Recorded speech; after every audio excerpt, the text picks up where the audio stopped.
This episode of Limit Break Radio is made possible by our generous Patreon donors, including Cake Zambi of Cerberus, Miri Kennett of Sargentanus, Sevo Kevo Ryuki of Gilgamesh. Thank you so much for your support. If you want to support Limit Break Radio, visit patreon.com/Limit Break Radio. Coming up this week on Checkpoint Radio, the Nintendo Direct had so much more than just a few Final Fantasy titles. We'll talk about everything making its way to the Switch. Plus, TwitchCon is upping its security in the wake of the Jacksonville shooting. Will other events have to follow suit? That's all coming up on your source for esports and video game discussions, Checkpoint Radio from Westwood One. Join me, Nate, Robbie Norris, and Joe for Checkpoint Radio. Listen on demand Fridays at our website at checkpointradio.com.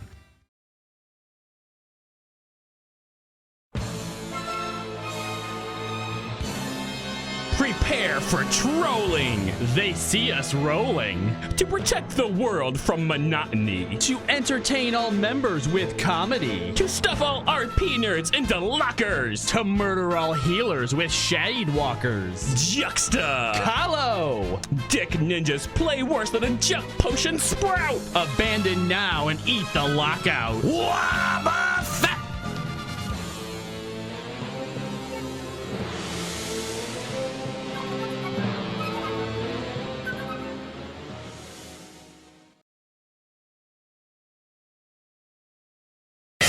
This is a limit break. This is a limit break.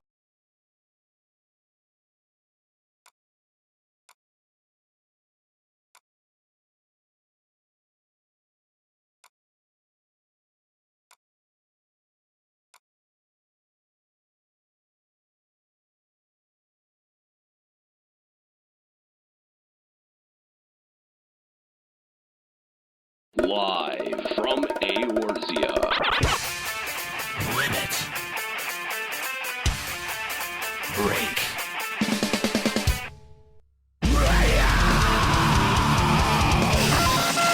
with your hosts, Unhero. Now behold the horror you have wrought. Kahlo. I said don't take your clothes off. Juxtaposition. I don't get it. And Mika. Oh my god. LimitBreakRadio.com. 5, 4, 3, 2, 1.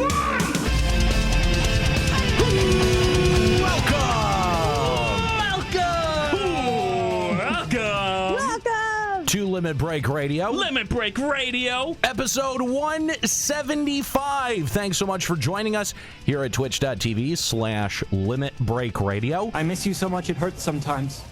And we've got some big announcements. Got to get right out of the way here at the top of the show. This will be the last episode of Limit Break Radio on this Twitch channel. That doesn't seem so bad. We're gonna be We're gonna be moving on over to twitch.tv/Checkpoint Radio. We've got a lot of other announcements to make about that, but you're gonna have to wait. You're gonna have to go over to twitch.tv/Checkpoint Radio next Sunday for episode 176 of Limit Break Radio to find out what the full scoop is. Yeah. Big changes in store, not just for Limit Break Radio, but for Checkpoint Radio as well. Kookie spamming that twitch.tv/Checkpoint Radio in the chat. Click it, follow it. Go follow. Yes. So we're happy to have you along here at twitch.tv/Limit Break Radio. Got a lot to talk about, a lot of patch 4.4 discussion to have. But before we get to that, I want to remind you guys that we are just one of the many members of the Final Fantasy XIV creative community that is throwing an amazing shindig the Friday of FanFest. Then that's all going to go down over at the Esports Arena at the Luxor in Las Vegas. It's going to be the littiest party you've ever been to. I don't think that's a word. It is now. I don't think that's a thing. Littiest has 5 fire emojis at the end of it. Five. Wow. Five or more. How about that? 5 or more. 5 plus fire emojis whenever you use the word Lydiast. Gotcha. Okay. So we have been progressively announcing more and more guests that are going to be attending the 2018 Final Fantasy Creative Community After Party at the Esports Arena at the Luxor in Las Vegas. And I think one of them is joining us on the phone. Are you there?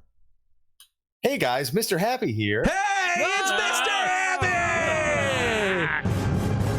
Come on, you're not actually that excited. No, we are. Of course we're excited. We're really. Jesus, did you even try? We're really excited to have you joining us for the Creative Communities After Party out at the Luxor in Vegas. Happy, welcome to the show. Thanks. Take off your clothes. Jesus. Thanks for having me. I didn't know where to go after that audio clip. Just keep your clothes on. That's for one thing. Yeah, don't listen to Juxta or the drops. That's all you need to know about that. I can't promise any of that. Do your job. So we're super excited to be throwing this after party, and super excited to have all of our friends are going to be in attendance.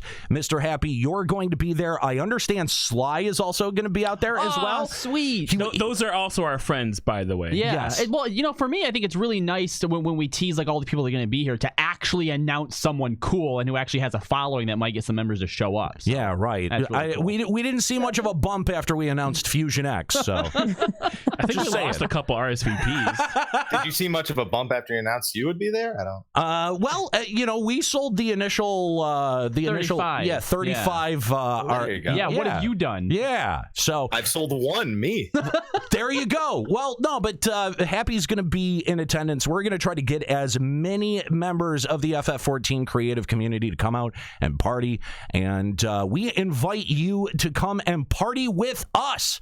That's going to be $55 a person, so totaling out with sales tax about $60 for a VIP wristband to the upstairs area where you're going to be able to party with not just the members of Limit Break Radio, not just the members of Aetheryte Radio, Maelstrom Radio, but also Mr. Happy and Sly are going to be there as well. So if you're a fan of State of the Realm, then you'll definitely want to check this out. Again, downstairs bars, cash and carry.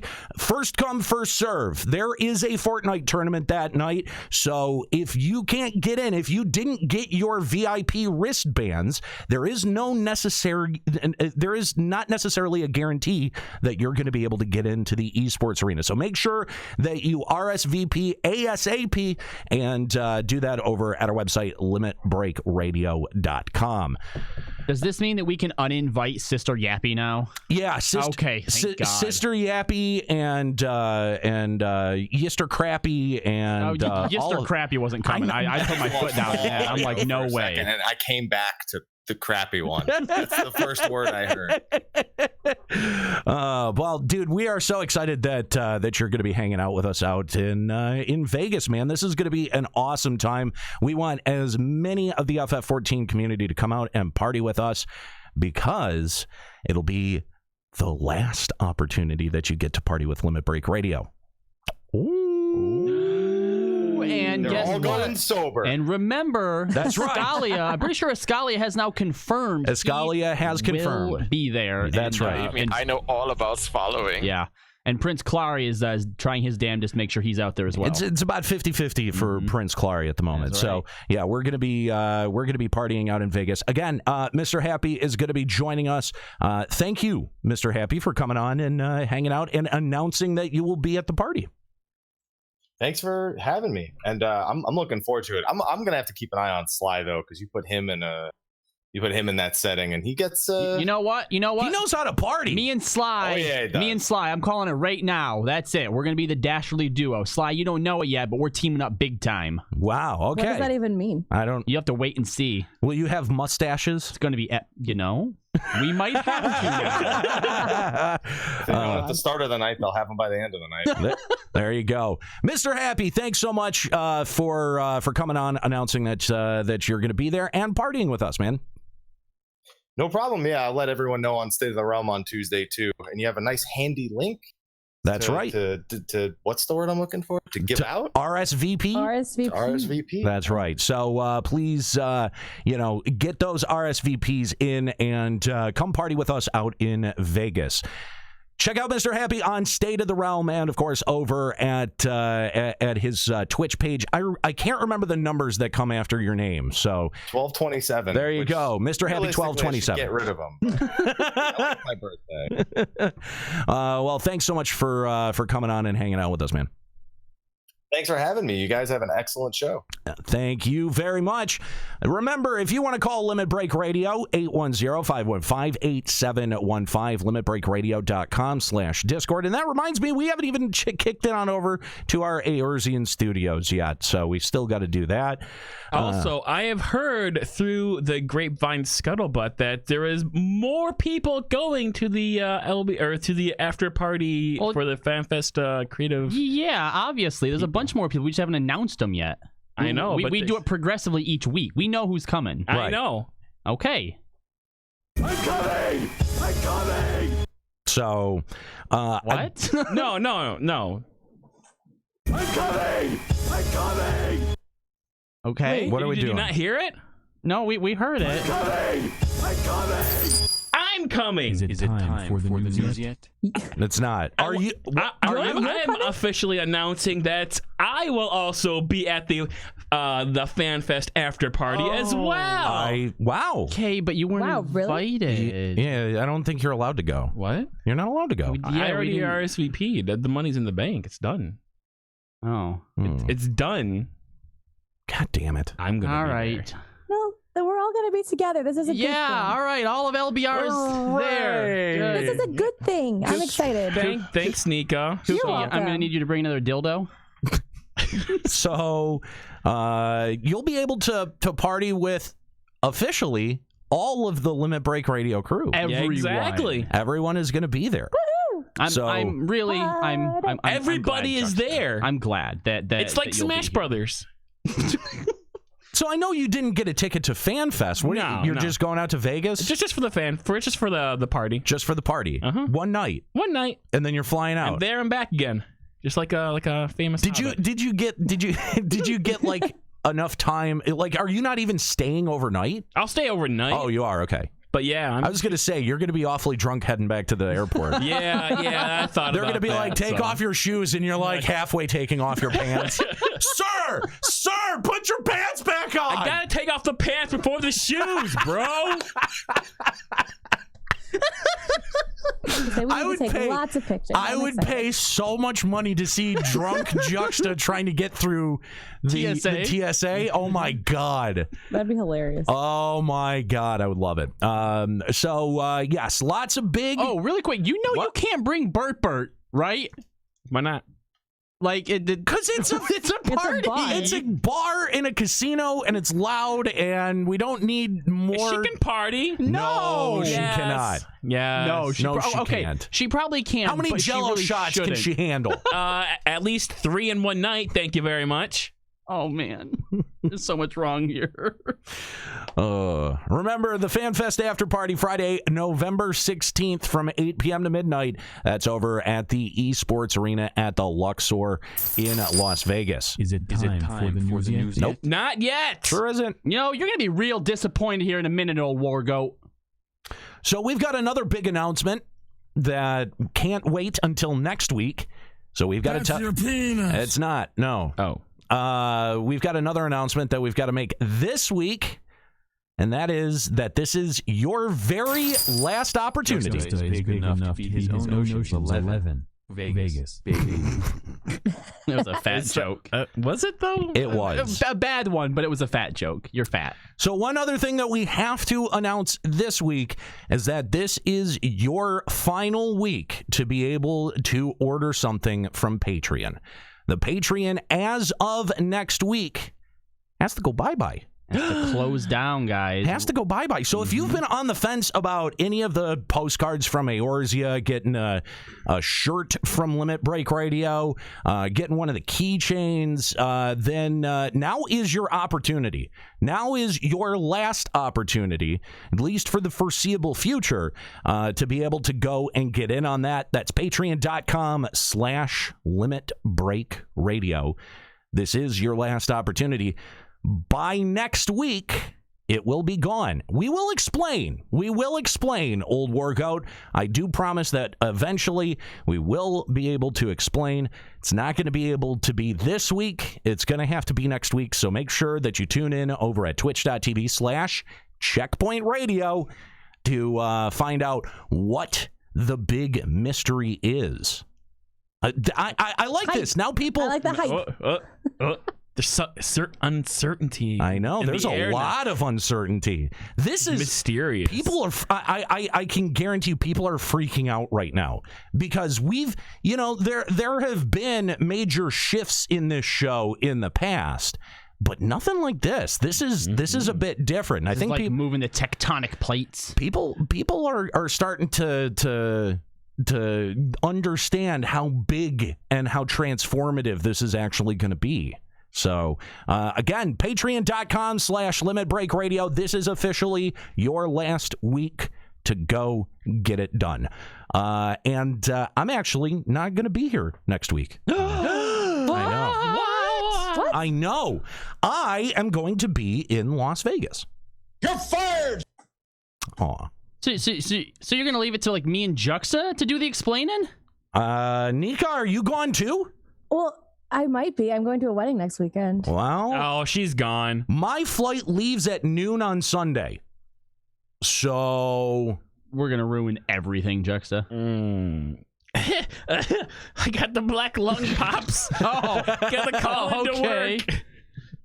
Great. Good luck, Mr. Kahlo. All right. Yep. So yes, I'm going to be in Vegas for the Esports Business Summit. Oh, that sounds prestigious. It is. What are you gonna do there? I'm gonna Adult stuff. Yeah, I'm gonna be interviewing people. Oh, you're gonna be doing adult stuff Yeah, in Vegas. lol. I get it. So actually, now that I think about it, because we're going to be out, the Esports Business Summit starts on Monday. Yeah, so next week, twitch.tv/Checkpoint Radio. Get your Limit Break Radio fix over there. So.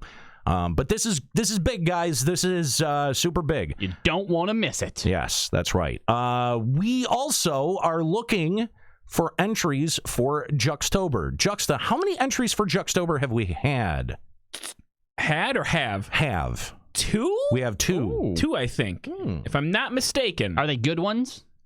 I mean, obviously, we don't want, like, good ones, but are they, like, good, bad ones? 50-50. Okay, one good, one bad. Yeah. Or one good, bad, one bad, One bad. good, bad, and one bad, bad. Gotcha. And then there's bad, bad, bad, bad. Oh. Okay. Did Lloyd send in his high school band stuff again? That's the bad, bad, bad, Okay, bad. that's what I thought.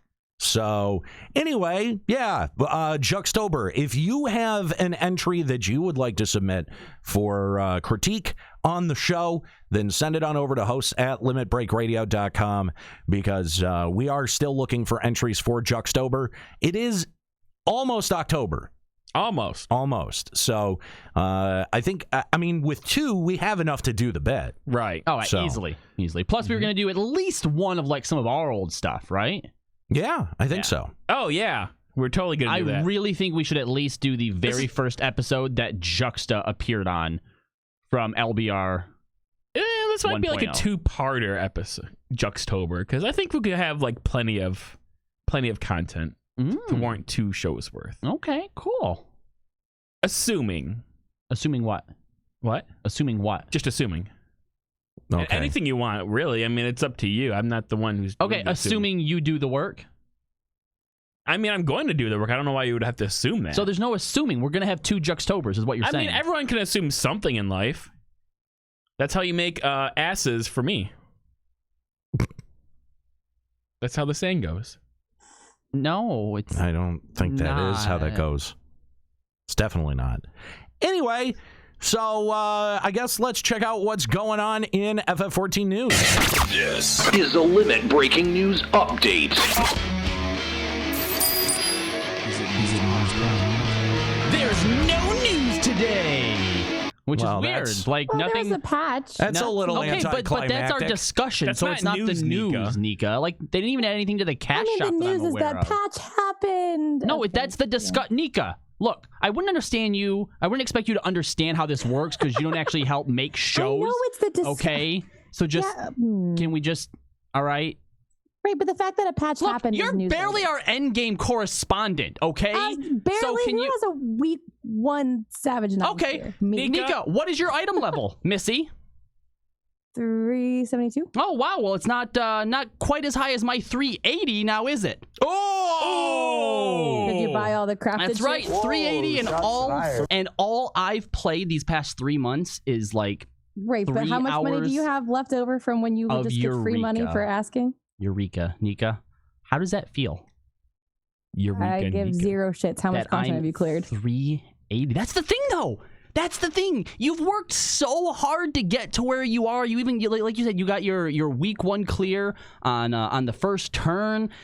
I think, and all I had to do was go to the auction house, and I mean, really, how long is it going to take you to catch up to my item level now? You know, Nika. Nika, because Kahlo has such a drastically higher eye level than you. I think that it would be, nice of you to extend an invitation to your raid group. Yeah, to him. I could really use a raid group. Yeah, but you said I had to play like White Mage or Machinist. I want to play Ninja. What? Well, we already have a ninja. Okay, but what's his eye level? Yeah, know. What's his eye level, Nika? Well, look, I actually look. I'm not going to compete with gear. He can have all the gear. I know you have extra slots available, right? We don't. but you got your win through a pug. Yeah, because we only raid on Tuesdays and Thursdays. Okay, that's not going to work because I do real raids on Tuesdays and Thursdays. Okay, then why? We are 4 out of 8 heroic out your ass right now. Well, excuse me, no. 4 out of 8 heroic in World of Warcraft. Thank you very much. Oh, invite me to raid. Oh, but I can't. Well, I didn't realize that you pretend to raid on my real raid days. That's all. Mm-hmm. It actually it makes you a better player, I think, a better raider if you can clear content with a lower eye level. Oh, that's why she has such a low item level, guys. But you can't clear content with a lower item level. Or Nika. because I don't have people that just you give didn't even me get money world for free. first or world second or world Being 8th. world first is not worth the stress. But you just said it's better if you clear with lower item level. So it makes you a better player. I'm not saying that everybody should. Are you gonna not get any gear for until you beat all of OS 12? Sure, let's do that. All right. So that was fun. Let's talk about patch 4.4. Where do we want to start? If you want to give us a call and give your opinion about patch 4.4, Limit Break Radio on Skype, 810-515-8715, limitbreakradio.com/Discord. Are you liking it? Are you not? Is it too similar to 3.4? Because I think, Juxta, you may have pointed out that last week, as we were reading through the patch notes, there was virtually nothing different between 3.4 and 4.4. I mean, just in terms of the overarching content, like the macro level stuff that we got, there really wasn't much difference. In fact, 3.4 added the Zloe or whatever the fuck her name is, those books, the orphanage, stupid shit. Yes, that whole thing, the crafting tokens, and so there was actually something a little bit more meaningful added back in 3.4 as opposed to 4.4. So we're gonna get the next Eureka in 4.5. Who wants the next Eureka? Yeah, we're supposed to get that in 4.45. Is that what you mean? Yeah, 4.5. Does 4.45? Does anyone care? No, I think Pagos was so poorly received all around that nobody really gives a shit. I think I'm going to make a prediction right here. I don't think we're going to get an elemental level increase because of all the people who aren't going to do Pagos. Like all those people can't even do Pyros now. Just so you guys know, there was a dude on Reddit who was very happy about the fact that he finished all of his Pagos weapons. Wow. Like for every single job or just the ones he needed? Every single job. That guy is a really sad life. Yeah, no, he was really excited I had like about 5 Animus weapons, I think, and I was totally over it by that point. I can't imagine doing even 5 Pagos weapons. So, where do we want to start here? Can we start with Taro's comment in the chat where he says 4.4 feels like a good patch, to be honest? Can we start with that? Okay. Can we start with that? Every patch feels like a good patch for one day. No, and then you know what? yeah. It doesn't even. It doesn't even. I don't know that I even got my day out of it, All right, to be honest with you. First of all, this no spoilers episode. We're gonna try to keep the spoilers light. Oh my gosh. how spoiler free though? This is dumb. You can have all of the fucking shit done within 9 hours, but if you just rush the MSQ, you can have that done in like 3 hours. Okay, well, there's no excuse. Here's the thing that I want to... Is there an excuse? A good excuse, Mr. Kahlo? Mr. Kahlo, is there a good excuse you don't have your MSQ done? There are some people who...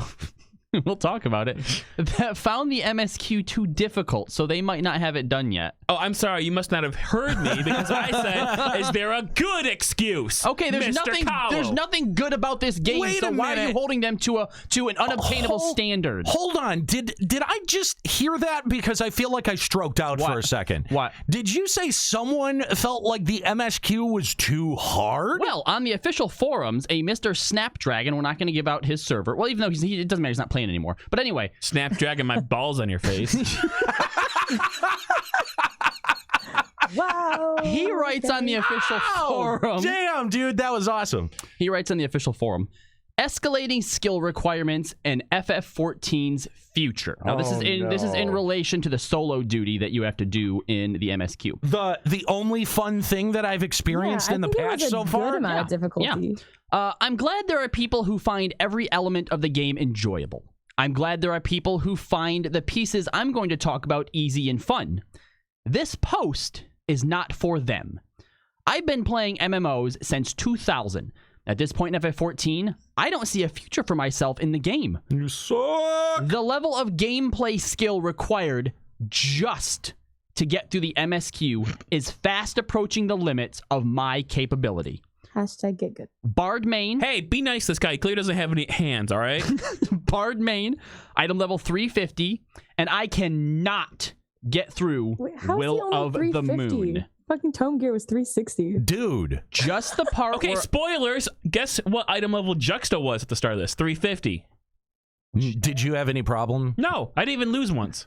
Really? I lost at least once. Well, I'm a red mage, so I have healing, so it makes it a little bit easier. Mm-hmm. He says, just the part where I still get to play my own class, never mind the part where I would be forced to play as another. At what point does a dev team recognize that continually boosting challenge, in quotations, in required content will eventually drive away part of their player base? I've already quit Guild Wars 2 for exactly this issue. I couldn't complete the main story quests. Please leave the extreme difficulty for... Oh my god. For, extremes and savages. You're some kind of moron, you know Tone down all the way off. Tone down the MSQ battles and job quest battles. I'm looking at you, Red Mage 60 battle. To be fair, I didn't have trouble with that. That was actually a pretty challenging fight, and thank you, Square-Enix, for that challenging fight. It was fun. Yeah, it was good. That end, if multiple solo deaths with no way to get help when you need it. At the very least, use the tool you to be carried built into the game, the Echo, and allow us to have it in these instanced fights. Oh my god. I thought they do. They do. They do. They do. They do. It's steps of faith all over again. Yes, it is. P.S. You should also add an other option to the account cancellation process where we could enter the actual reasons instead of the ones you've selected for us in the preset list. In my case, game difficulty too hard to be fun. Oh, lick my balls. Wow. I hope this is a troll. This has got to be a troll. I wish that it was. I honestly wish that it was. Think that it was. But I've seen enough complaints about this fight though to think, maybe it's not though. Here's the thing. I thought it was a nice level of difficulty, I felt. Yeah, it was. I died once too when the meteor actually hit the thing because I didn't have any of my cooldowns to blow on her. Yeah, I forgot to bring down whatever the defensive thing is. I was still in tank stance. Yeah. So I didn't have When you went in the second time, no problem though, right? Totally fine. Boom. Yeah, then I went back in a second time and I got to the second half of the fight in the game. Like I've noticed ever since the patch, I just get random DCs where it just kicks me out. No lag, nothing. I just get kicked out. So I get to the second, the first phase is actually really long. So then you get to the second half and just get DC'd and you have to start all over. I was so that you know what? That was the only thing that kind of pissed me off is that like at the point that if you lose to the meteor phase, or if you were one of the poor son of a bitches that actually had it bugged, right? Because there was there was a bug where I think if you attacked the other guy in the instance that it would he just became invincible. His HP could be 0, but he wouldn't actually die. I never tried the technical I heard about that from more than a few people. But I mean, this was just not challenging. At the point where if you lost at the meteor phase, it was a bit of 5 minutes worth of a fight that you had to do over again. Not that bad. No, but just to finally be awake enough and focusing enough to not die and then to be disconnected was really disheartening. But certainly not enough to go and bellyache and complain on the forums like this. No. I thought it was fun. Here's my thing. I bet I would be willing to bet my left nut that they only died a single time because Jux, as you said, the more and more times you fail, it does actually give you an echo. It gets easier for you. Yeah. I don't believe that they tried it multiple times then. Nope. Or else they would have realized, it is getting a little bit easier, or you just suck that fucking much. This just sounds like someone who had a bad day. Or just couldn't stay out of shit. Yeah. I mean, listen, it happens to us all. It's fine. You don't have to, It doesn't actually. You don't have to bellyache about that on the forums. You just made yourself look really shitty. See, the thing is, I almost understand. I can't compare this to Steps of Faith because at least in Steps of Faith, if you're good, other people can fuck up your run, and I get that. That's but this is by yourself. Yeah, you should be able to just rely on yourself to not. That's all. I mean, that's it. You're just a bad player, and you should have quit this game. You deserve to quit this game. Sayonara. Bye. Nobody's gonna miss you. Bye, Felicia. Let's go to our phone lines and talk to Nutella Waffles of Adamantoise. What's going on, Nutella? Hey guys, how's this going? It's going good on my end. All right, man. Sounds good. We're all right here. Well, first of all, because I just heard this, to this dumbass, it sounds like the guy who's going to be an off-tank paladin spamming Rage of Halone. You are probably just spamming the third part of their combo. It sounds like they are very, very at the very bottom skill of this game. These MSQ fights are freaking. But he's been playing MMOs since 2000. That's a long time. Doesn't make him not an idiot. Facts. I mean, it kind of does because it means he's just throwing his money away for nothing. Low column A, low column B. But anyways, I was calling in today specifically to say that I honestly think I saw a huge improvement over the raids. The normal mode raids especially were a surprise in the difficulty curve over the last 2 tiers. And Savage looks even better. They're still not what I want because there's no trash mobs going into them into normal. Yeah, they got rid of even the normal mode trash mobs. Yeah. The quest trash mobs. That was it doesn't feel like a raid anymore, but Oh, really, Nika? Why doesn't it feel like a raid anymore? Because they got rid of quest trash mobs that you fight a single time? I mean, no. It's never felt like a raid. It's part of it, though. They had tried to make it feel like a raid and then gave up on it. I don't know that they didn't try this time. I think that they just dropped they didn't try at all. They just dropped the pretense. Yeah. They dropped the fact that they were pretending it was a raid and just said they're just hard primals. That's fair. That's fair. Yeah, that sounds about right. Oh my gosh, Nika, you've made such a big leap today. I'm so proud of you. You did. Yes. This is you're halfway to really accepting it, and it's just you're halfway there. You're there. You say this I didn't bitch about the last raid tier and not even start raiding for a month in because I hated it so much and I was so burnt out on it. It's honestly, it warms my heart to hear you accepting these things and admitting them.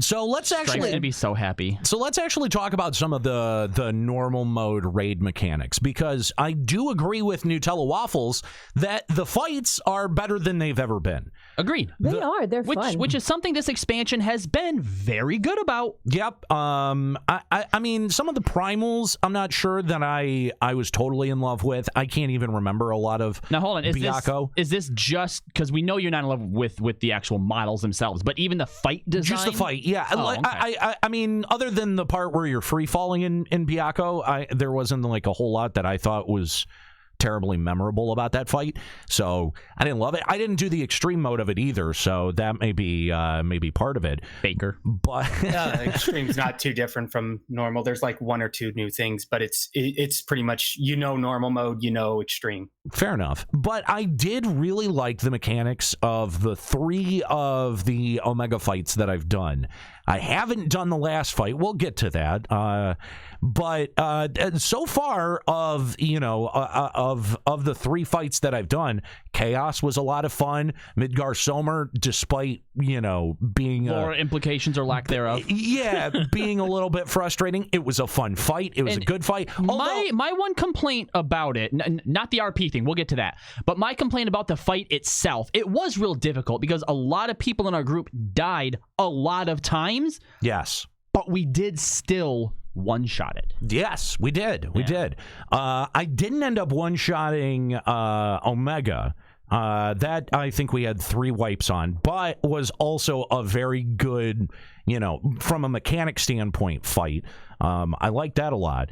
And then we get to the 4th fight, and I was so mad about the story that I was like, "Fuck this! I'm not doing the 4th fight tonight." None of the Omega story was any good. No, it was all disappointing and let down. All of it was fucking bad. And I mean, I don't know why I thought it could be good from Alexander being so terrible, but but Omega is like irredeemably bad, right? Like, they didn't even bother to like throw in like a twist at you or anything. No, nothing. I'm waiting for something that is like, I didn't see that coming. Yeah, or I would have had to make logical leaps and bounds to get there. Guys, the twist was that you were expecting there to be one, and they're like, "What's the most boring, mundane thing we can possibly do?" And then they made it even worse than that.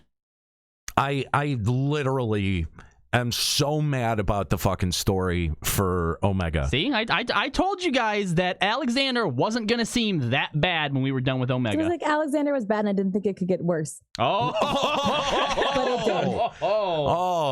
But it did. And this is really short-sighted on Square Enix's part, because if you're not even rewarding your endgame raiders with a good story, then there really is, like, I'm so glad that I checked out of Savage Mode rating when I did, because like that was the last time that it was even halfway decent, because I did not even care about the coil gear. I cared about getting those fucking cutscenes unlocked. Yeah, that's what I gave a shit about. But thankfully, our lords and saviors at Square Enix foresaw this event happening, and they said, "You know what? Our cutscenes are going to be so terrible that we'll just give them to you for free in the normal mode, and you won't be so upset when you get them for doing Savage." Do you guys remember after Coil wrapped up, Yoshi P had said, like, we spent way more money on this than we should have, right? Like, why does it always come back to money? It does come back to money. And here's the thing, is that then they went on at the next Fan Fest to tout that, the next expansion would have 3 times the budget, and yet none of that is put into what is seen as, some of the most important content in your game. None of it. Like, the story behind Omega is so lazy, I almost can't believe anyone wrote it. Like, That's something I wrote in like 5th grade. Right. Yes, exactly. Yeah, well, they were watching Dragon Balls on TV, and they're like, what would it be like if I did a Final Fantasy style tournament? And then I beat the bad guy, and then he's dead. No, because you know what? Because if you would have got someone in middle school to write this story, at least Alpha would have had some type of payoff. Oh my God. He would have. Okay, can anyone explain to me what the purpose was for Alpha in the beginning? Bait. They literally say it. Alpha was trying to recreate life forms and kept trying to recreate a chocobo and failing, and that's why he looks like that. It was like he was trying to base his first, because Alpha's powers were never originally meant to be made to create life, like Sid says. Omega's power. or Omega's power was never meant to create life. So then when he's like, okay, I'm going to try to create life by imitating a chocobo, and it kept failing, and Alpha was like the first anomaly or success, but he still doesn't even look like a chocobo. That's why he looks like a chocobo. Well, that's why he looks that way, but his purpose was to bring us there. Yeah. So his purpose was to bring in people for Omega. Yeah, but we didn't even need Omega. We're like, there's a giant hole. Let's go see what's in it. Yeah. Or maybe the fact that at some point Omega just decided to murk Biggs and Wedge from wherever he was. You don't think he could just be like, all right, I'm going to grab this guy and put him in our hole now? You don't think that's possible? Right. But I mean, it's not like Omega existed on a distant star somewhere and we needed someone to bring us to him. Yeah. Because didn't we meet Alpha literally outside of the hole, outside of the rift? That I don't remember. I don't remember at all. I don't remember either. I think we did.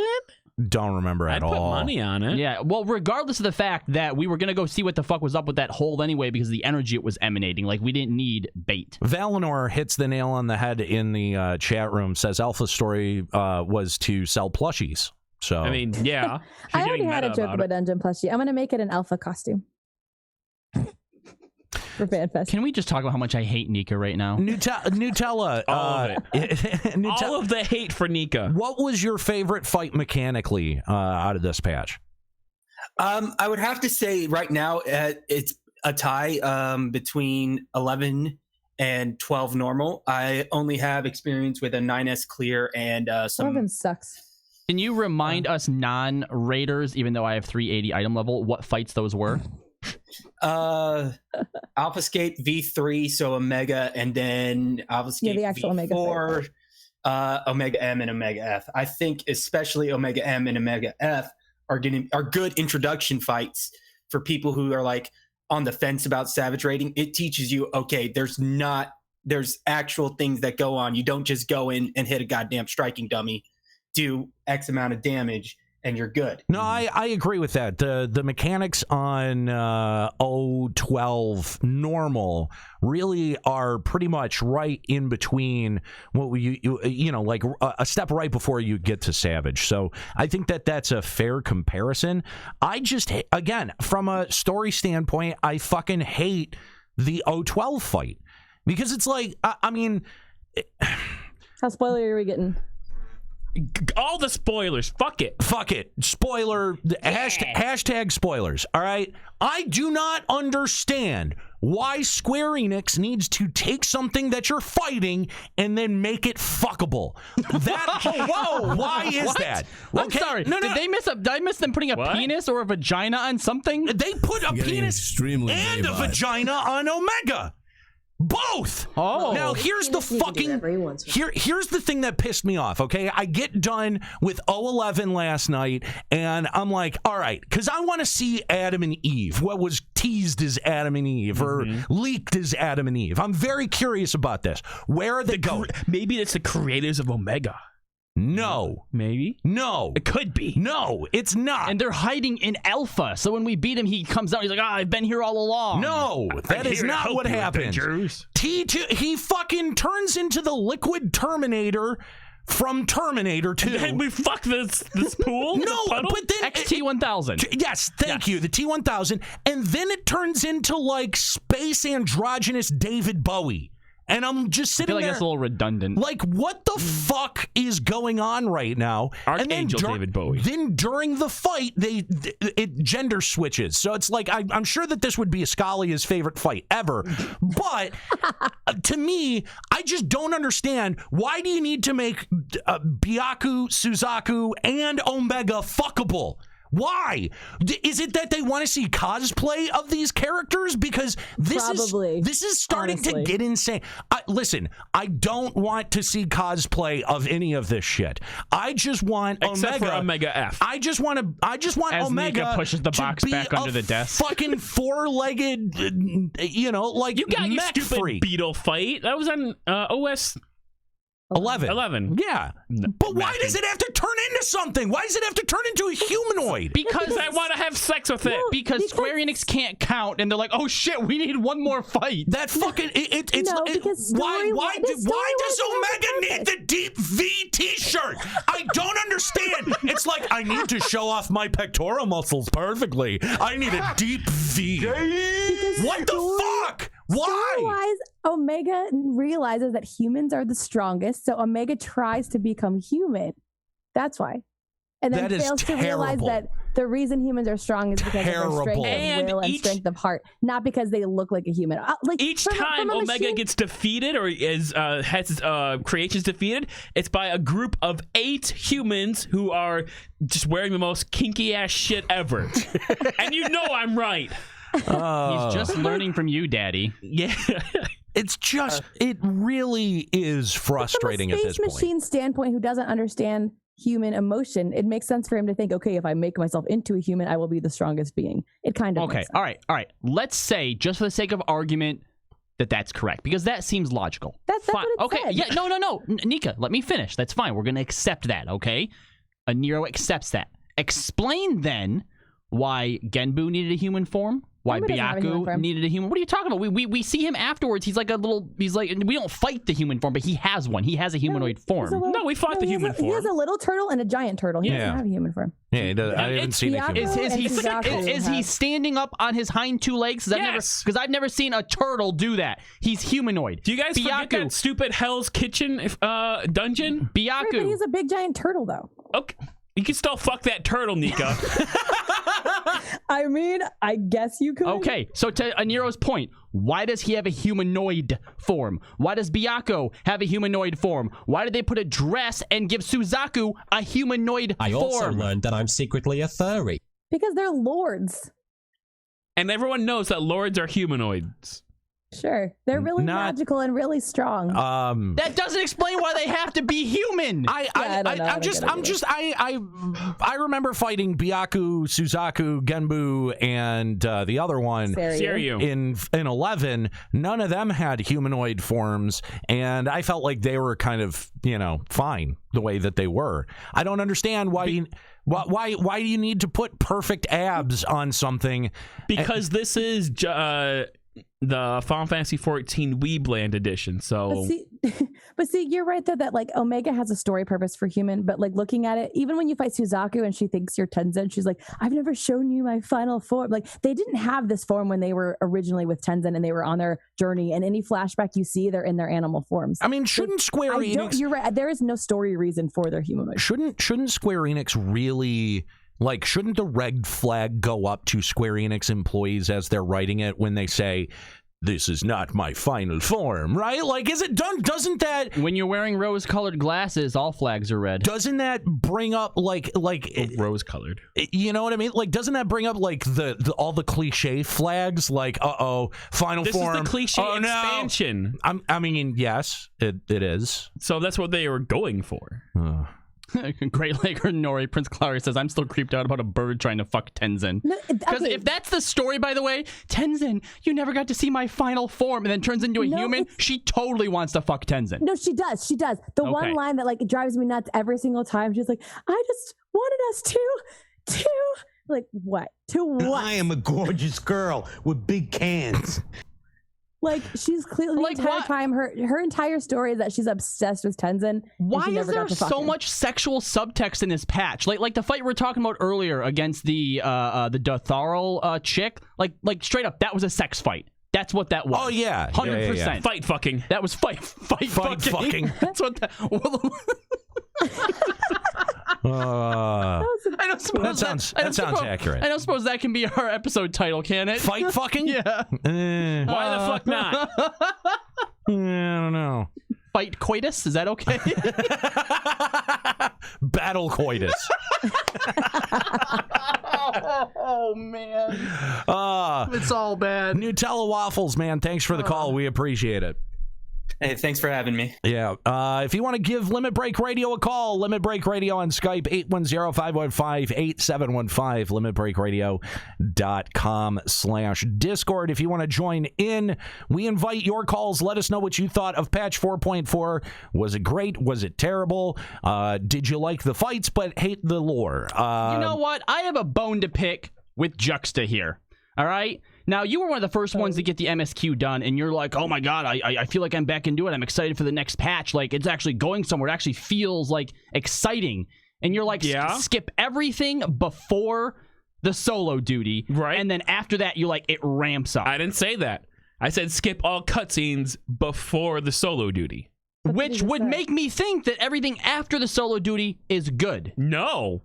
I'm just saying that's a good spot to start actually watching the cutscenes so you understand what's leading up to it. Can I just say I hated everything in the Azim Steppes? No, you know what? I hated everything, period. I don't see why you would hate everything in the Azim Steppes, because when you did it the first time during the MSQ and 4.0, I mean, you really liked it then. Well, yes, because we were exploring the area. It made sense for us to be going through the Azim Steppes. And then you did it again in 4.4. What's the problem? There was no logical reason for the storyline to take us back there.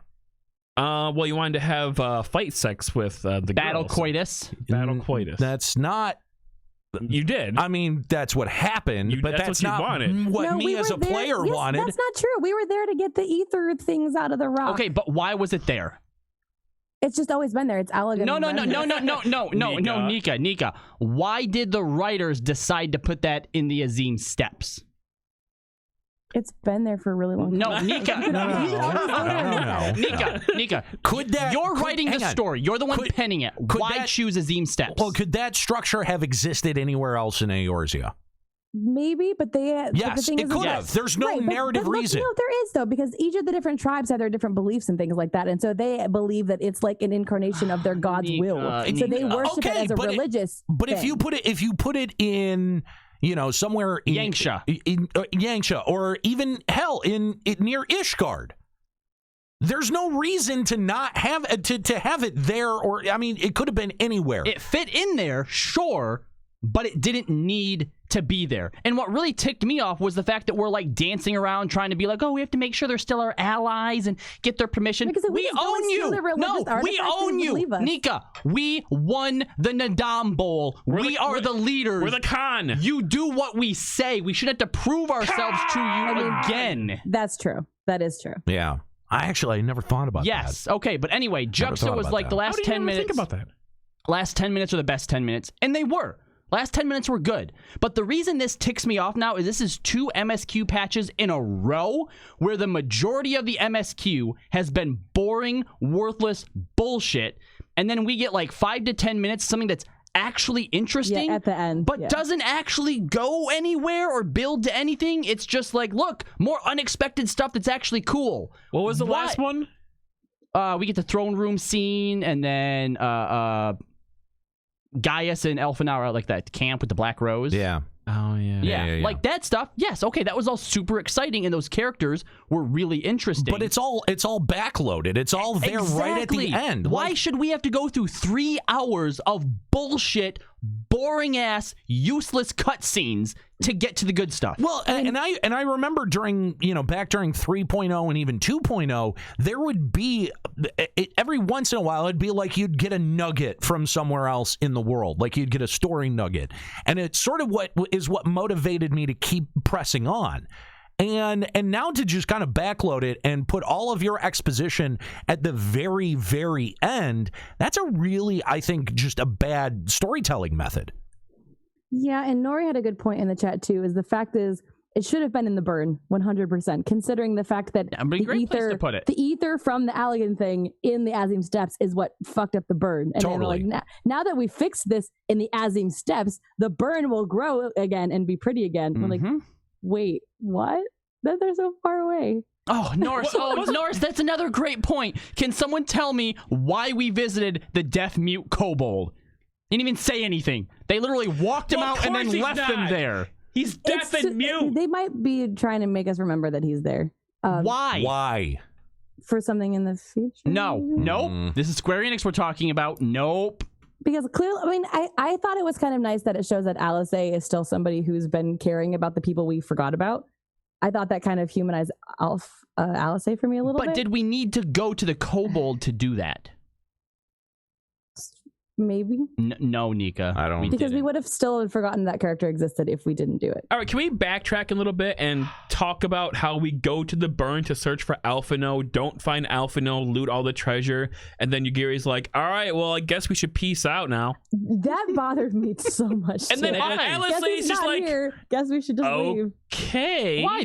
I thought that was very meta. Like, that's why Yugiri's one of my favorite characters. We literally go there to get loot and leave. Like, she's like, look, we might as well not mess around here. Fuck this. We're gone. Right, but like we would have just kept going forward. We eventually probably no. We got the boss. We got the loot, Nika.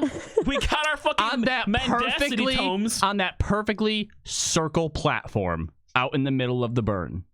It's because she wants all the glory. She's like, my shinobis will keep looking for Alphino so that when I find him, I can tell you I found him.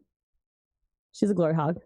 Nah, Doris, that was actually pretty cool. Finding out that Aziz's Law was once part of the burn.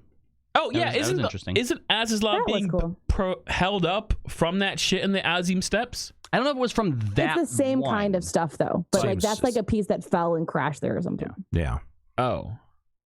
So there's probably more of those structures elsewhere in the world. Oh, okay. Well, I didn't get that at all. I thought it was like keeping it up, like, you know, from Sonic, the like Emerald City or the Emerald. No, the floating continent. Think of it like magnets. And I thought it was just gonna fall now that we like turned it off or something. That would have been hilarious. I think the entire MSQ after was written by the guy who made the room. For real. Tommy Wiseau. I did not hit her. I did not. Oh, hi, Alfie.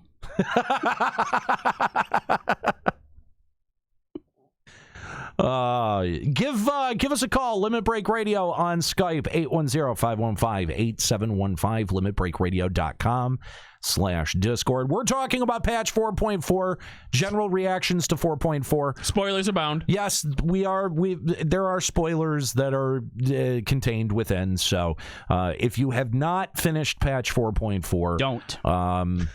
Yeah, don't. Do so quickly. Yeah, use your best discretion. So, are we all in an agreement that Fordola is just closed now? Like, we're never going back there. Oh, are you kidding? She's gonna come back at the beginning of 5.0 for some reason.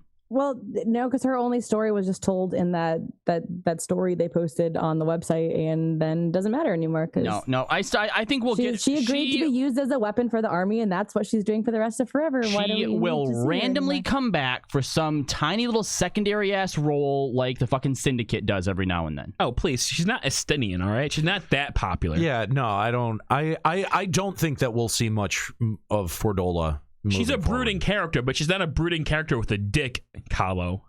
All right, fair. We'll see. I don't. I mean, there's no narrative reason moving forward into 5.0 that Fordola would even be involved. I mean, sad. It seems like we're not focused at all on Well, if Alamigo. we're going to Garlemald, she worked for the Empire, so there may be some... In Alamigo. Right, but... No, we've seen her in the throne room before in cutscenes, haven't we? She was. When she got her orders The at the throne very room in beginning. Alamigo? Yeah. I don't know. I feel like if she's going to get a redemption arc, it would be in 5.0 when she goes back and then, like, takes back her life. Does this also mean no more Ehrenwald? Because he was sort of in that little story too. The two of them are just off adventuring together. What narrative reason do we have to go back to Alamigo? Alamigo's done. Fordola will come with us. So done. I mean, it's like the next patch that we get is the last little bit of MSQ that we're gonna have before 5.0. Where do they go with? Jeez, where do they go with Alamigo? Alamigo's done. I would say Alamigo, Kugane, they're done. Okay, but we still have. You're right, because we still have 4.5. But that's always split into two. Hold on. That's exactly. That's always split into two story sections. So if we're not going to Alamigo and we're not going back to Doma, where are we going to spend two story sections? You want to know? You want to know my prediction? Chasing Alphino in the burn again. You want to know my very depressing prediction here? Yes. I don't think we're going to get two story injections this time. I think we're going to get content and then we'll get story. See, I think we will because they're going to hold off the MSQ from 4.5. Yes, that's what I think. That's what I think. Yeah. I think they'll do 2 simply because I think there's more downtime this time around. Okay, here. There's at least an extra month before the expansion would drop. Okay, well, I'm going to give some validity. Cycle, so I think they would have to do 2 story, or we would just going to give some validity to Nero's prediction here. If they do 2 of them, right, but it's still a total of 8 missions or less, it's still just 1 because they usually give us 7 missions in the MSQ. Yeah, remember what happened in 3.5 is we had like barely anything to start with, and then 3.55 is where we actually had content. They were both very short too. Yeah. So I don't think not holding out here. If they cut it in 2, we'll have to like actually look at it to say, is this really 2 or is it just 1 cut in half? Stank Buddha, by the way, is asking, shit, did they ever go back and explain why the fuck Estinian showed to smash a cannon by hand? If you go and read the story that's on the patch 4.4 teaser site. I'm not going to any fucking data logs or bullshit to get my story, Square Enix. Yes, they do explain that. So they didn't explain it in the game, which is the only shit I'm going to do for your stupid ass. So, I'm a friggin' dragon over here! So go read that, and it will explain it. And then you can also read what Fredola and Ehrenwald are up to now, which is apparently fighting primals. Yep, Fredola got to choose to be a weapon or die. Yeah, they're just doing what we because Fordola's a new echo-induced. Right, but if the primals back up, why don't they send us again? Because we're too big for those tiny primals. We're too big for the tiny primals now. We have better shit to do, like refighting people we already own. So instead of sending the one guy who can probably solo the primal, let's send a bunch of people who are probably gonna die. Yeah. It makes sense. That makes a lot of sense. I mean, Ehrenwald basically found like a giant throne room of cash with a little bit of help from us. True. That's basically like liberating an entire city state. Kind of. Does anybody else feel a little I'm not even sure depressed. how to depressed, yes. How to describe Rejected. it. But this whole hornswaddled. This whole Scions all falling ill thing.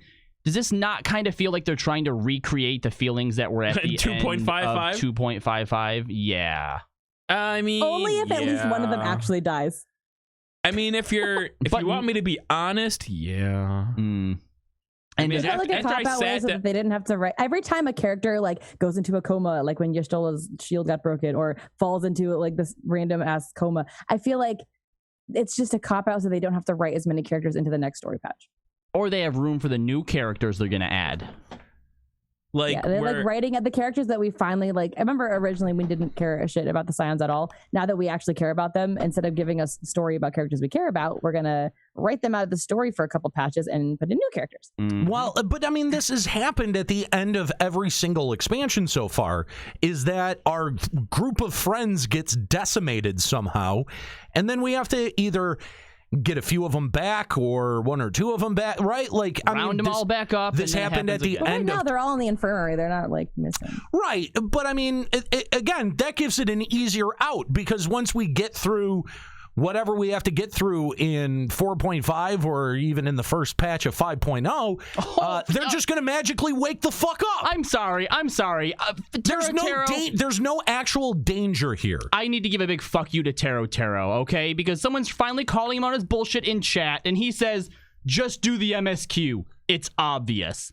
Yeah, someone asked him how to back up his opinion, and that's what the answer was. Well, what was supposed to be obvious? So hard. Why it's good. Obvious. That's good. They asked him what was good about the story, and he said, "Do the MSQ, and you'll know." Obvious. Yeah, no. I mean, listen, man. If you're being pushed on it, you give some actual goddamn reasons, because it is. Because it is. Because it is. Buddy. I see. Right. Give us a call. Limit Break Radio on Skype, 810-515-8715, limitbreakradio.com/Discord. Remember, this is the last episode of Limit Break Radio on this channel. Next week, we're going to be on twitch.tv/Checkpoint Radio, and that's where you're going to be catching the show from now on. So make sure you join us. Again, that's over at twitch.tv/Checkpoint Radio. I can't wait for 4.55, where Alphino actually reveals to us that he has been masquerading as his twin sister. They've actually been body swapped. That would be funny. They're the same person. All right. I'd like to, as much as we are loving this conversation here, we do have an interview that I really want to get to because there's some really good stuff in it. Really? That DualShockers did with Soken. Oh, okay. I like DualShockers. They actually do some decent interviews. And with Yoshida, yes. Juxta, could I have you read the interviewer questions and I'll read the answers? Can we do that? Sure. Okay. Oh boy. Let me bring that up. Am I going to read through all of them? Yeah. Just the questions. Yeah. You read the questions. He's going to read the answers. Yep. So you read all the bolded stuff. Okay. Okay. Glad you explained that to him. Yeah. Soken-san, have you created 5 years worth of music for Final Fantasy XIV without even counting your work on 1.0? Are you tired yet, or do you still feel plenty of creative drive to compose even more? Soken, he laughs. Of course, if you ask me whether I'm tired or not, I'm obviously exhausted, but since I really love games and I'm having so much fun creating music for games, that exhaustion is irrelevant. I have so many ideas and all sorts of things I want to do in the future, so of course I will continue charging forward. I consider Final Fantasy XIV as my challenge, and in the future I will continue to challenge it. Fucking Soken's a boss. It's like an Iron... Oh. What? It's like an Iron Man challenge. That's the way he was. Which is what the interviewer says, and he says, yes, I like that way of describing it. Oh, so. Okay. That's a nice little wrestling reference right there. Yeah, and that is unfortunately the only Soken question that's in here. No! Are you serious? Yeah. DualShockers dropping the ball on that one. Dude. Mm-hmm. So let's continue on with the Yoshida questions then. Yoshida-san, if you're sticking to the schedule you've had so far, the next expansion is probably a year away. What stage of development are you in? We're still at the entrance of hell. One person is already in hell, since I have to think not only about the present, but also the future. What? Since I am very involved with the game design, I have to work on what's going on now, as well as thinking about what's going to happen in the future. I'm the first person to enter hell. Then next comes the scenario team that's going to write the story. Then comes the battle design team. And then the last to enter hell is the sound team. So the scenario team is not in hell yet? Actually, one person in the scenario team is in hell. Can you tell us who? That's a secret. What this tells me, guys, is I don't know that this next expansion is actually as far along as what we might have thought that it would be at this point. Because I know like back during Heavensward, they said they had basic plot things planned out for 5.0. So like 2 expansions ahead of time. But I guess that kind of sounds like if only one person for the scenario team is in hell right now, that sounds like the job quests are nowhere near being written. The main story quest is probably in its beta form. Let me say this. I think that this may be a good thing. I think that this may be a good thing because Square-Enix may have finally recognized how, like what their content development, the copy and paste style of it is doing to the population of their game. And maybe what they're doing is before any of the content has even been executed, that they're going back to the drawing board to try to figure out how to maintain the population of this game. That's my hope. Okay. That is my hope. All right. Man, that is a highly optimistic hope coming from you. But I mean, like, why else? Hang on. Why else besides sheer fucking laziness would they be this far behind on their expansion development? I mean, that's the only other. That's the other side of the coin, and that's the only other thing that either very, very hopeful. Either they've gone through the process of blowing down a lot of their plans for content and are retooling it before any of the work is even done, which I think that's what I'm hoping for. Right, like Nori says, because of Eureka, there must have been a lot of resources being put into trying to adjust this on the fly as people react to it. I doubt it. Because I don't see that much effort being put into adjusting it. They've made one adjustment, and really they just took stuff out. Well, they made one adjustment. They brought back the trains in Pagos, but that's it. I don't think that they've been doing that much adjustment of the event after it's come out.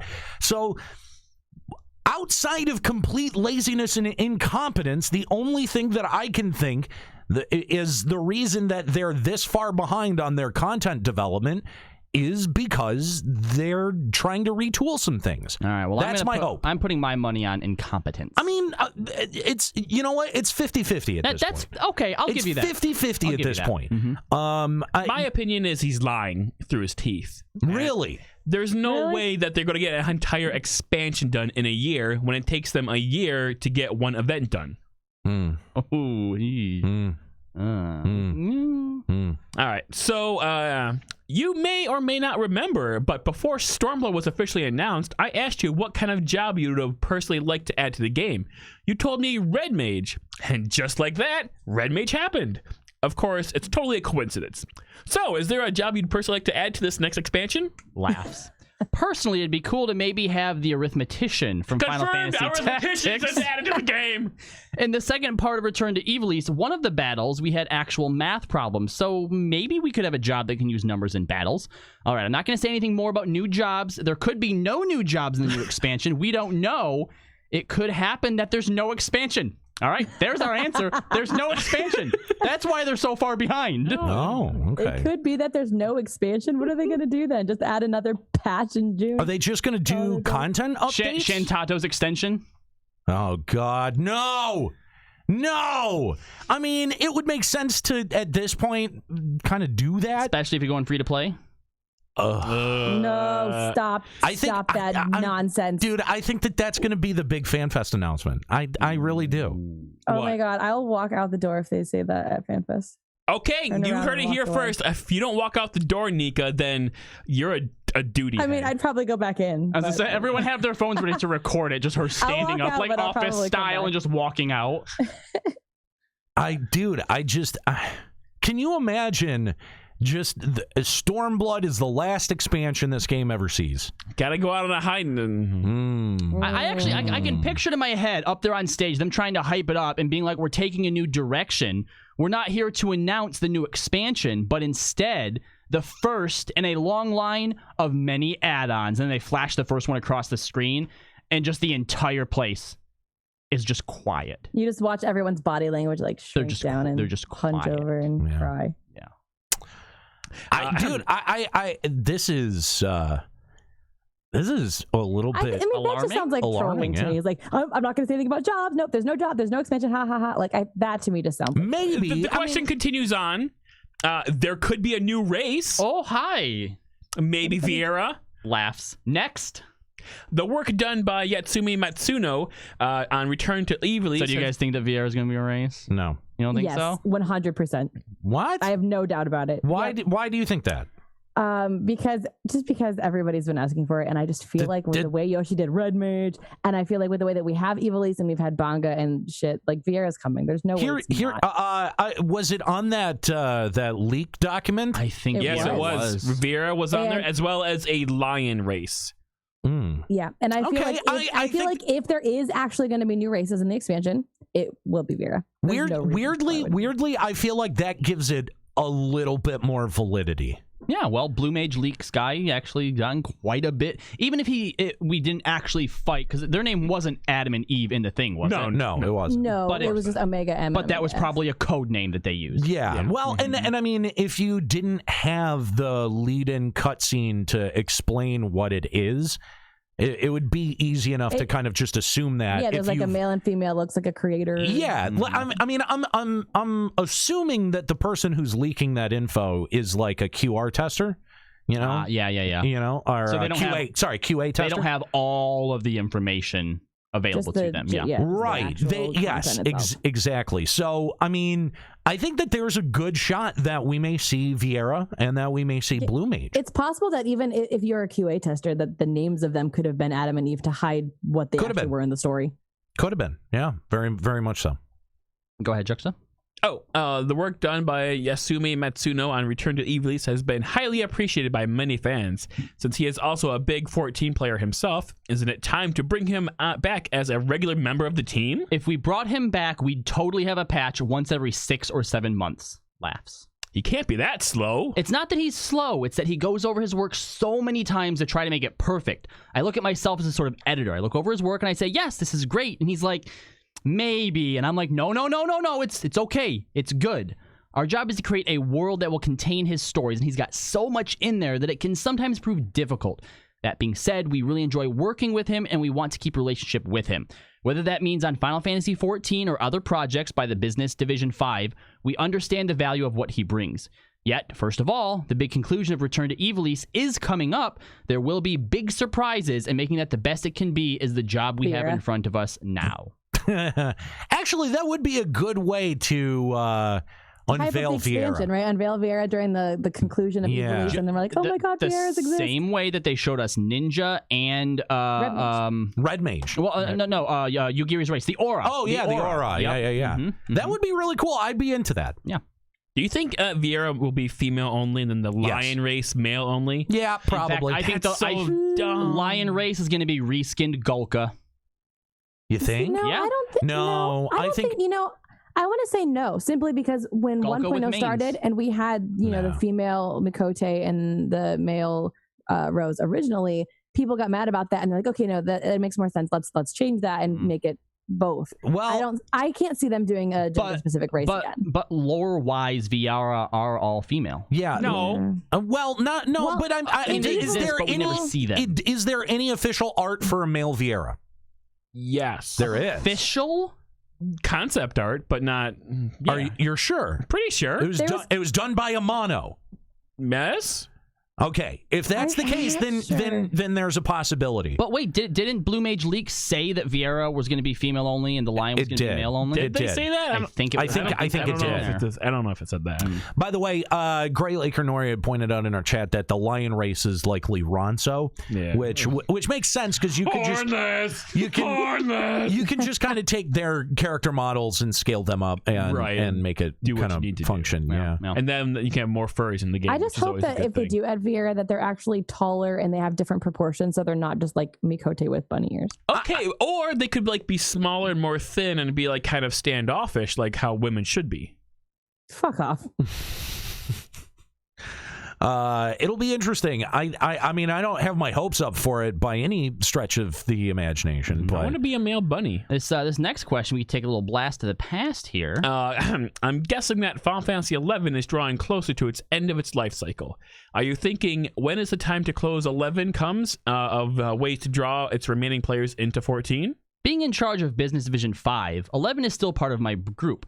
And I can tell you right now that it's still going strong and there are no plans to end it anytime soon. This year we have a lot of patches and a lot of plans. We're going to talk about it in the coming months, even if it's not new expansions. Yet the team and the producers want to, 11, want to liven up the project. So you're going to see the results in the next few months of work within the team as well as the PR teams. You'll feel that the game is still going strong. Here's the thing, is that a lot of people, after they have decided to quit 14, have loaded up 11 again and have been having an assload of fun. Oh, shit, Nika. What happens if they add more story content to 11? Back? Yeah, do you go back? Do you send them an email crying that, no, I quit and it was emotional, I can't do it? I honestly don't know if I would do it. Because like I went, like Rhapsodies of Vana'diel was such a nice Scalia is gonna closure do it. To the story. Like I think they did a really good job with Rhapsody. They closed that story beautifully. I think if they added more story, it would feel really ham-fisted. I don't know that it would be as good. I'm just impressed that there's enough of a population to justify it. That's all. Now, he goes on to say, if and when, maybe even 10 years in the future, that Final Fantasy XI finally ends, then yes, we'd be completely open to doing some kind of promotion for those players. Maybe if they move to 14, we could give them a free year of subscription or something like that. With that being said, we don't want to force those players to move to 14. They're completely different games, so it has to be their decision. The memories players have of Vana'diel are memories of Vana'diel, and it's because it's Vana'diel that those memories are so strong. We'll do everything in our power to keep the servers open for the players. It's important for us. That's cool. And then there's a hold on to your butts, guys. Okay. Yeah, because there's a picture of a scantily clad Aura. No, not that. And then unfortunately we have to scroll past it. And let's talk about role playing. Oh no. Lately, I noticed you ramped up the content aimed at role players, like the musical instruments. Musical instruments is for role playing? I don't think so. What do you think you can do to make the game even more attractive to role players? There are many kinds of role players, so creating one grand thing that is to please all of them is very difficult. we're focusing on certain types of role players. What we're doing right now is focusing on those role players who like to play with their estates and housing, creating systems catering to that. For instance, people who want to be shopkeepers and people who want to host events at their houses. For instance, one of the things that we have planned is the ability to add tags to your house, which they added. So players will know what kind of house you have. Is it a shop where you're selling things? Do you want people to come because you think that you have a great design? Is it a bar maybe? In 4.4, we've implemented the mannequin system. You can display your crafted gear on mannequins in your home. It's not only about the displays, you can also sell your gear from the mannequin. You can have people come to your house and see your house as a shop. Yeah, see except the equipment. except when you put equipment on the mannequin, it takes up one of those sales slots. I found your retainer. Yeah. It does? Yeah, it does. Yeah. It's not a separate selling thing? No. So buy more retainers. So You know what? So those catechins we have in the house right now. I'm sorry. What did you just call them? They're catechins because let's face it, you can only have Mikote mannequins right now. So let's call it what they are. Wait, they're all Mikote mannequins? Right now you they can are, only have Mikote. Oh my I think god! they'll add more eventually, but not So yet. they're thank you. We do have one that is memorializing Ascalia. Actually, I did see that. Why do we have two? What? No, we only have a Scalia. No. There's a Scalia. He's here in memorandum. There's a Scalia between me and a Nero, Yes. and I saw that there wasn't a chair next to my chair. Well, yeah, there was I'm just standing. There was a red mage catekin. What? No. What are you talking about? I'm just standing Did there. your sub run out again? I mean, no, it didn't. And I'm in the studio too, so it counts. I see him. I'm just standing around. He's role playing. He's role Why playing did as you a put bartender. your over own there. mannequin up there? I He mean, needs that sweet bartender role play. yeah, I need that. He's not even wearing his full AF. What? Those are pajama pants, aren't they? You can't tell. He's behind a desk. Oh my god. What's wrong? There's nothing wrong with it. Just pajama. I couldn't find his pants, all right? They're probably Yeah. on a retainer who's canceled somewhere. Yeah. Okay. So they're red mage. Yoshi P goes on to say, these kinds of things that people these are the kind of things people were able to do in Ultima Online, your old stomping grounds. Yeah. So you'll also be able to do them in FF14 as well. Once the housing role-playing support is finished, we haven't announced this yet, but we're thinking on something new that will help role players that are fishermen. That seems awfully fucking specific. How much can you Square add to Enix. role play for fishing? That's Let's complain about it. So, like the three people? Unfair! When do we want it changed? What is that shit? like, regardless of your feelings on role play as a whole, how much can you add to role playing as a? He says, well, this is not necessarily about role playing. We have some idea for endgame content for Disciples of the Land and Disciples of the Hand as well. Really? There's a lot of stuff that we have in works for now. Oh my god! Look, hold on. Some people concentrate on the end game of your normal game. This might be good. Hold on. We're yelling about. He goes on to say, some people aren't just about hardcore battles, and giving them a chance to be the hero is something that we want to implement. We want 14 to be we don't want it to be just about battle content, crafting, and gathering. We want to expand that. We want players to feel like they're really living in Heidelin. Finding new ways for players to feel that they really live in this world is something that we'll keep I'm sorry, I thought it was adding garbage. to. Okay, listen, you need to have the battle portion of your game figured out before you get to the rest of that. Yes, and you have not. You're copy and pasting your battle content and putting actual time and effort into role playing bullshit. See, the idea of that, like, we want everyone to be the hero and feel like you're living in the world, is great. But not if when you're we battling. say we don't want 14 to be just about battle content, crafting, and gathering, but it's not about the battle content, crafting, and gathering because it all sucks. Okay, but this doesn't even make sense because you want everyone to be a hero. Everybody doing the battle. Everybody has to do the battling to get to the end game crafting stuff. Because if you can't level up to the appropriate level, then you can't be an end game crafter. No, but that's the thing. They want you to feel like you literally can't. You have to do the MSQ. They want you have to be the hero. But this is the thing. Some people don't want to battle or craft or do leveling stuff, and they still need a way to feel like the hero. No, everybody has to battle. No, they don't. Yeah, they do. This is Battle Club, and everybody fights on the first night. The level 1 people need to feel like heroes too. Go fight stuff. Next question, please. God damn it. Next question. Speaking of role players, how will Belmont ever be open to new players? We have things in store, but it's something that players probably won't ever expect, so I can't really talk about it. Fucking This is What? Seriously, if anyone likes FF14, whether a veteran or fresh new, bless your heart.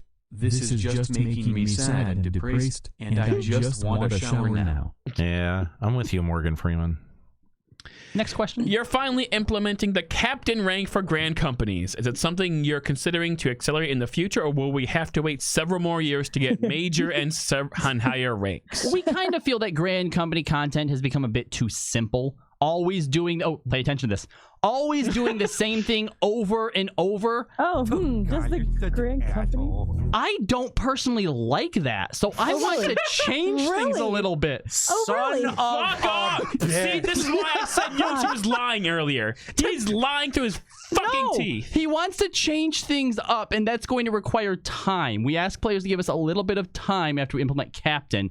Yet in that time, we're going to be thinking about something new. He really doesn't like it when we have to do the same thing over Are you sure?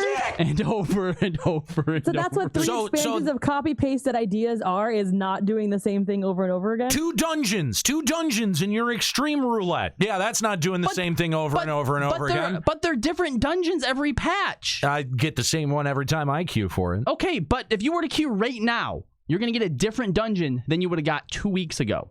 That is different content. But if I'm going to queue next week, I'm going to get the same dungeon I'm going to get this week. Okay, but the next patch... You can have possibly one different It'll be... Yeah, they're adding a whole different one in there. Forget the fact that we've been grinding for tomestones for the past 3 expansions. Fuck off. Mm-hmm. Does he really has no idea the depth of the problems in this game, does he? Like, I love Decibels in the chat. Just said, "Oh my god, fuck you." like he really doesn't get it, does he? Like I feel like. Oh boy, what kind of horse crap SC is trying to feed us now? Like I've gone from being really pissed about this to now feeling kind of bad for Yoshi. Please stop the interview. I'm like that guy in Clockwork Orange with the eye drops. but like you've just transcended past angry and now you just pity him? Now I just feel bad because I feel like maybe he legitimately doesn't have an idea as to why people are leaving the game in droves, as to why people are logging on less, and their duration that they're logged on is significantly less. All right. He has access to all of the data to see objectively the dips that this community goes through, and the overall graph has got to be a very steady decline. Let's play a little experiment here, okay? I would like one of you. If we have been getting less and less dungeons per expansion, we'll get 1 dungeon per patch in. 5.0, yes. That's very possible, yes. Yeah. Because obviously when we look at the way that they've been developing, the copy and paste, they are actually giving us the same thing every single time. So can one of you try and play devil's advocate, and not like the Juxtas type where you're just being stupid. But you're stupid. How can someone like Yoshida look at that and not realize that they are giving us the same thing over and over again? How is that possible? I don't really know. I will no longer trust an Asian man with orange hair and so many rings. Jesus, Morgan. God damn. Could someone call in? Like, all right, whether you are as incensed and angry about this as I thought a Nero would be, actually, I thought this was gonna like tip you over the edge. I'm sad because he just, like I can tell he cares about FF14, but I just think that he is clueless when it comes to the actual problems that the community has been trying to communicate to him for the better part of 3 years, like he's only just now seeing it with fucking rank ups. That's it. You're only just now seeing with rank ups, which is basically just, oh, okay, yeah, you can rank up now. And he's like, nah, that's too simple. Maybe, Lord, maybe make them run some dungeons to rank up. I don't understand how you can be this blind to the problems of the thing that you create. How is that? It's got to be It's got to be like denial. Fucking get Alpha off of our shit. What? I can't control the eye cam. You say that, but I absolutely understand it. I mean, I'm a kindergarten teacher, and the amount of times where I see parents who have created these little children who cannot see that your kid is a terror, like they don't see it. And I think that Yoshida has like, it's my baby, and it shoots rainbows out of its ass, and it's going to be the president. You know what? You might be exactly right. I mean, I think that there was at least a little bit of that with 1.0, and it was Tanaka's baby, and Tanaka couldn't see the faults with it. I understand. I also understand that game was being pushed out from above him as well. So, he's not entirely responsible, but you might be right. What Yoshida did with the world of FF14 and kind of making it his own, maybe he's just lost objectivity and doesn't see the actual problems the way that we as players see it. If that's the... Well, all right. Well, first of all, I have two things to say that. If that's the case, Yoshida's got to fucking go, period. Secondly, that's what your community team is for. If Yoshida doesn't see those himself, the community team should be bringing him the feedback, the good and the bad, and going, Yoshi, look, they don't like this. Yeah. Why have we put it in there 3 expansions in a row, 15 patches in a row? They don't like it. But they must like it because FanFest tickets sold out so fast. See, and it's that kind of like logic nuts. That's their logic. I know think I think that's you might be right, Nika. I wonder if Yoshi also, maybe he can't take criticism, and at a certain point the community team stops taking him the constructive criticism or the hard criticism. Yeah, maybe he doesn't take criticism well. Because he just doesn't take it well, and puts them in a weird spot. I mean, we see that play out with our president every day. Like you're comparing Yoshi to Trump. That's a little far. That's I'm just saying. That's a dude who can't take criticism whatsoever. I mean, and it plays out in his psyche. Yeah. Okay. But do you know how many people there are like that on the face of the fucking planet? Lots. Yeah, but we didn't vote for Yoshi. That's true. We didn't. Yeah. I would have voted for anyone over the Tanaka at that point, though. Let's go back to our phone lines and talk to Deuce Agnar of Balmung. What's going on, Deuce? Hey, how's it going, guys? Good. Thanks for calling Limit Break Radio. You're welcome. Yeah, I noticed you guys started talking about Yoshida, and I've been thinking in probably the past couple of years since I haven't played that he sort of lacks the creativity that is kind of required to develop and create like new innovative content. I mean, you might be right.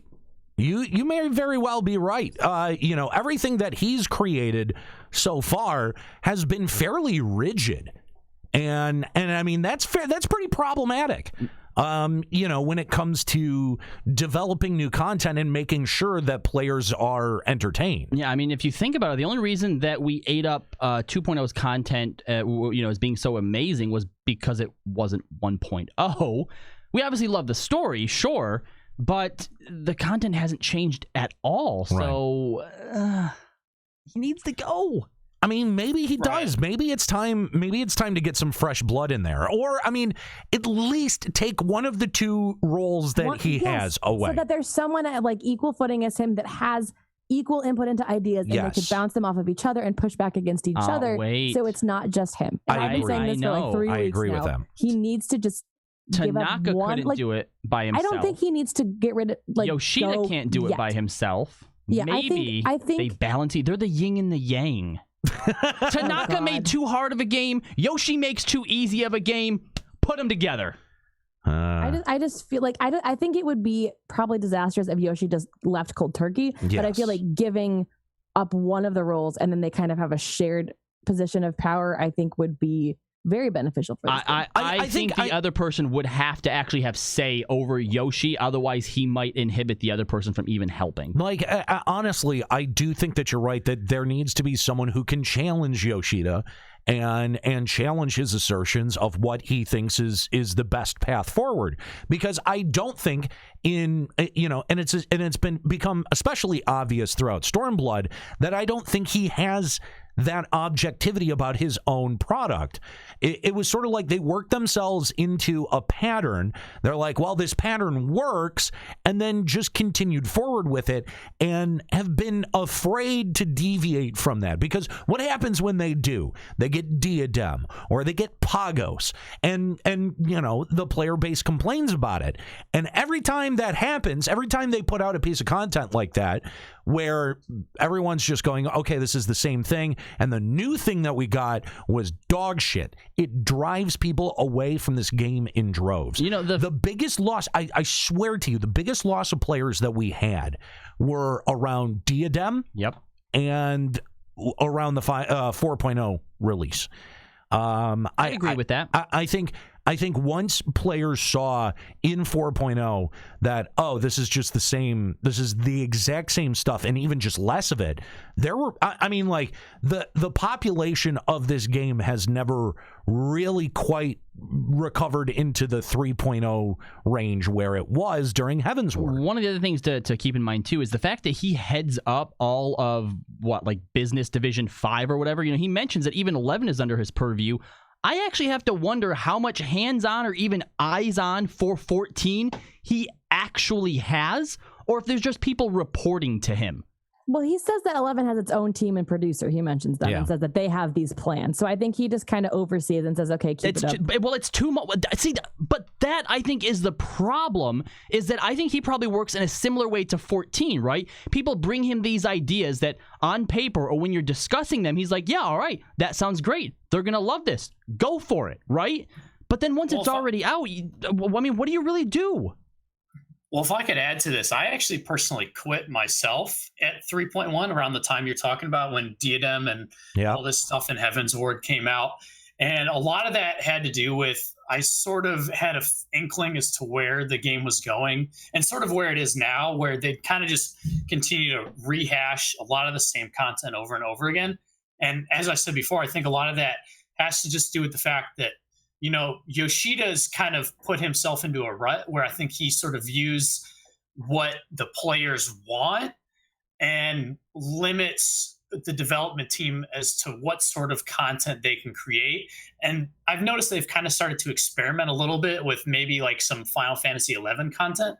But I think at the same time, they don't really understand that people don't exactly want, old content from other games. They want something that's new and enjoyable with rewards that are long lasting. Yeah. Yep. I totally agree with that. And the thing is, though, is I feel like they're not doing it enough, right? Like, you had mentioned they're taking some old school concepts from FF11 and trying to work them in, and I do see them doing that. But I think that they need to take more chances, and with the content that they're developing. It's they've. I was on Aetheryte Radio the other day for their 9-year anniversary. I'm sorry. And one of their guests, or one of their hosts, Bryn, made a really good point. And he said that it feels like this game has kind of worked itself into a pattern that it doesn't know how to work itself out. Aetheryte Radio gives criticism of this game? Yeah, it was actually a very critical episode. But that may be as a result of some of the 1.0 spaghetti spaghetti coding that still exists. So, you know, what kind of restraints are the development team working within to be able to realize new content? I think that's a fair question to ask, but it does, you know, like, even if they are working with 1.0 spaghetti code, this is not FF11. This is not the kind of technical hurdles that you would have had to be able to jump through to be able to add new content to 11. 14 is a modern design game. Even with bad coding, they should be able to find a game mode outside of just PvP and dungeon running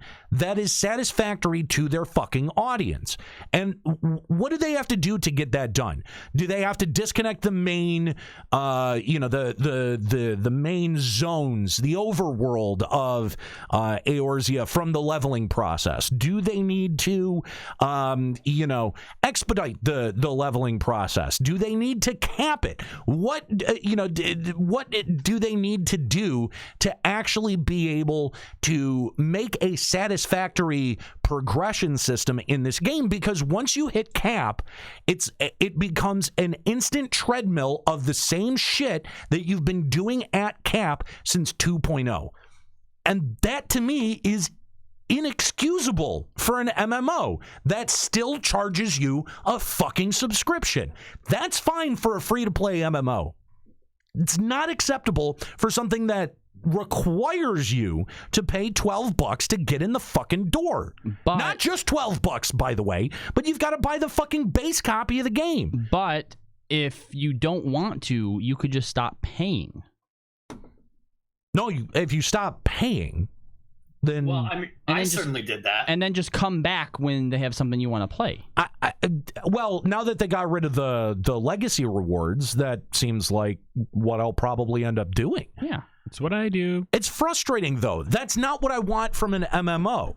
And even when this was happening to the largest MMO ever in the history of MMOs, World of Warcraft, every World of Warcraft player that I talked to at that time said this is not what we want from our MMO. Remember around 2007, 2008, Mists of Pandaria, around that level, right? Where people would stay subbed for 1 month to clear through all of the content, and then they would just unsub until the next content injection. And we, as FF11 players at that time, looked at that and was like, that we shit, laughed at them. That's bad. Yeah, we're like, man, that's wow. Come play 11. Right. And as 14 players, we're now on that exact same treadmill. And what I think Yoshi really needs to do is he needs to really study what World of Warcraft did to work themselves out of that rut. Also, take lessons from something like Elder Scrolls Online. I played that for 2 days, free, and said to myself, this is worth subbing to. Yes. That's the other thing. I want to pay them. That's the other thing, is that if they find enough ways to incentivize the monthly subscription, I would gladly pay it. Here's the problem, though. Can't take anything that I already have away, because that'll just make people leave the game in droves, right? So it's not like you can take your inventory, have it, and then go, oh, but if you pay the subscription, you can have the other half of your inventory back. That's not going to fly. They need to figure out additional incentives for people to subscribe and then make it optional, because this mandatory subscription bullshit is, I think, the biggest thing that drives people away. They go, I haven't logged into this game in 2 months. Why am I paying for it? And that's totally reasonable. Anyone want to jump in? We had a caller on still, don't we? Oh, I'm sorry. Well, I'm not really certain I agree that the game needs to add free-to-play elements or no, you're right. It doesn't. It already has free-to-play elements. Yeah, First right. of all, let's be clear on that. What we have right now, what we've been getting is what I would expect out of a free-to-play game. Well, yeah, I mean, I did certainly find it strange that recently when I looked on the MOG station, I think there's something like 400 items in the cash shop. Holy fuck, my balls. Some of them are like different versions of the same. It doesn't thing, matter. Yeah, it was 400. It doesn't matter. I don't even think there's over 50 items on the Blizzard Cash Shop. Holy crap! It's ridiculous how much. Around 400. Like, dude, it's ridiculous how much they've put into that fucking cash shop. And again, totally justifiable if your game is free to play. Yeah, and I'm certain that probably has a bit of the SE board of directors probably telling Yoshida, like, hey, like, you know, our mobile games in Japan are working really great. You know, let's add this sort of stuff to 14 because I'm sure those people will enjoy it too. You know, once upon a time, he said that because he turned around 1.0 to 2.0, he has the clout to be able to push back against the corporate board. Did he say that? That was in an interview once. Yep. Now he's part of the corporate board. I could say he's kind of talking out of his ass a little bit when he says that. Probably. Because, I mean, look, I don't want to stereotype Japan that much, but these companies are quite rigid. I mean, we've seen this with a lot of like these Japanese development companies in the last several years where they've kind of been struggling, you know, like such as Konami. They kind of just threw away their, you know, very successful everything gaming, you know, franchises just to sort of focus a lot more on like pachinko and like gambling and all that stuff. And I do believe that part of the reason why 14 is where it is just because of that very rigid, you know, we've got to make money. Let's add these things that we know work without really experimenting, I guess, too much with new ideas that maybe are going to put the game at risk, which in effect happened with 11. I mean, I'm not sure how many people played 11, but in Final Fantasy 11, when the second expansion, Chains of Promethea, came out, they did some things that were quite different with the content of that game, where they added a lot of level capped fights for the story, which a lot of people enjoyed, but there are a lot of other players who were less hardcore about the game, more casual, that absolutely hated it. And this is around the time that WoW was starting to take off. And that's kind of when the first, in my opinion, exodus of 11 actually started happening, was around like late 2005, early 2006, when people were not particularly happy with that expansion. So, you know, I think, and sort of the same vein with Wings of the Goddess, where they, you know, didn't really finish the expansion when it came out, and that also hurt the game. So I think they're very much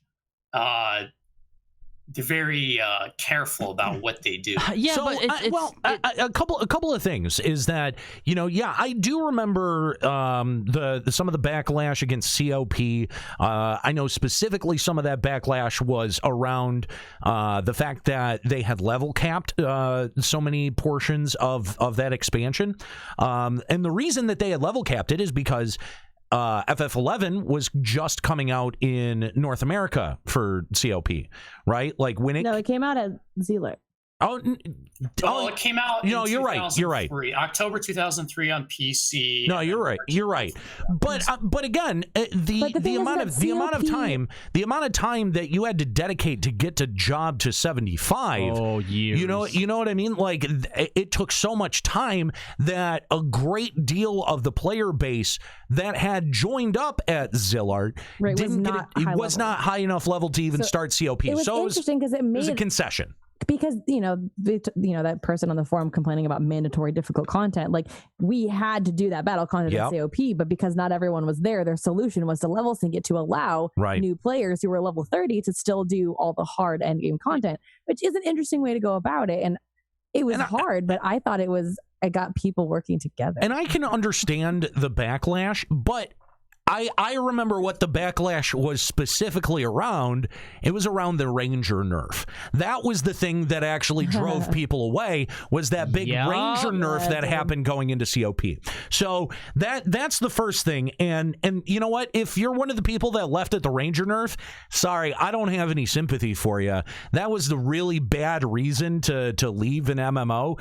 And they ended up kind of fixing Ranger a little bit down the line. So it's not like you would have been completely out of the game, but the real exodus for FF11, because what happened is, yes, you would see some portions of the game leave, but there was always people that seemed to come in and replace them, right? And you didn't really see a heavy population reduction of 11 until we started hitting things like the add-on scenarios and then Abyssia afterwards. That's really when we started to see the massive drop-off of population in FF11. And, to me, I think that, FF14 is mirroring that in some way, shape, or form, except they don't have a couple of critical things bringing people back in. If you remember, FF11 came out on Xbox 360 somewhere like mid TOAU. It was pretty late in. It was late in that game's lifetime that it hit Xbox. And so I remember bitching about, I don't want Xbox noobs on my game. This is going to Remember we were upset they got to keep their beta progress? Yes, they got to keep their beta progress. So, you know what I mean? Like, I remember at the time being incensed about it, and then years later kind of thinking about it again and was like, that was like a very needed breath of fresh air and fresh blood coming to that game, and probably extended the game's life by at least 2 or 3 years. So FF14 doesn't quite have that yet. If they can get onto the Switch or to the Xbox and figure that out, that would be helpful. But unless they can really addressing the main problems with the game right now, though? Absolutely not. No, but that's the only way to make their current their current moves in terms of a marketing sense defensible. If they had a new platform that this game was coming out on, I would understand why they would be so interested in bringing new people in and developing more of the early levels of the game, right? I would at least be able to understand that. They don't have that. And so it makes, when they do a new expansion and they're like, oh, we're revamping the battle system and there's going to be another, XP jump and all of this other shit, unless they're making massive changes to any of the events, it really doesn't mean anything to me, because they don't have that potential audience of an Xbox audience or a Switch audience to be able to tap along with it. So I think that unless FF14 gets put on some new platforms, they need to develop an entire expansion just for veterans. Well, yeah, I mean, that could certainly help, but I know for me personally that a lot of my dissatisfaction with the game actually stems from the battle system itself.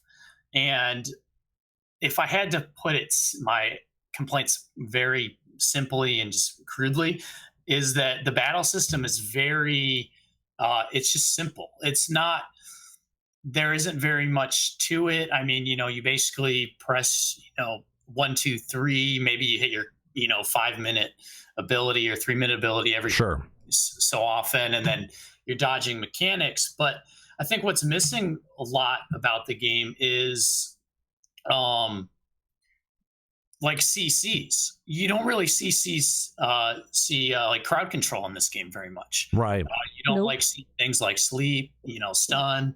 I mean, for fights like, like the major fights, like that's fine. But when it comes to doing like dungeon content, like it's not very fun when you're effectively like every single mob in a dungeon is just a trash dummy that, doesn't pose any threat to the 2.0 we player. used to sleep crowd control mobs in dungeons. Yeah, but then they took sleep away from us, didn't they? Yeah, you needed a black mage Well, to and sleep a lot of those that things. has to do with their desire not to add those abilities to every single class. So I can see why they maybe want to avoid that, because we did run into a problem. I remember at launch in 2.0 when people were heavily grinding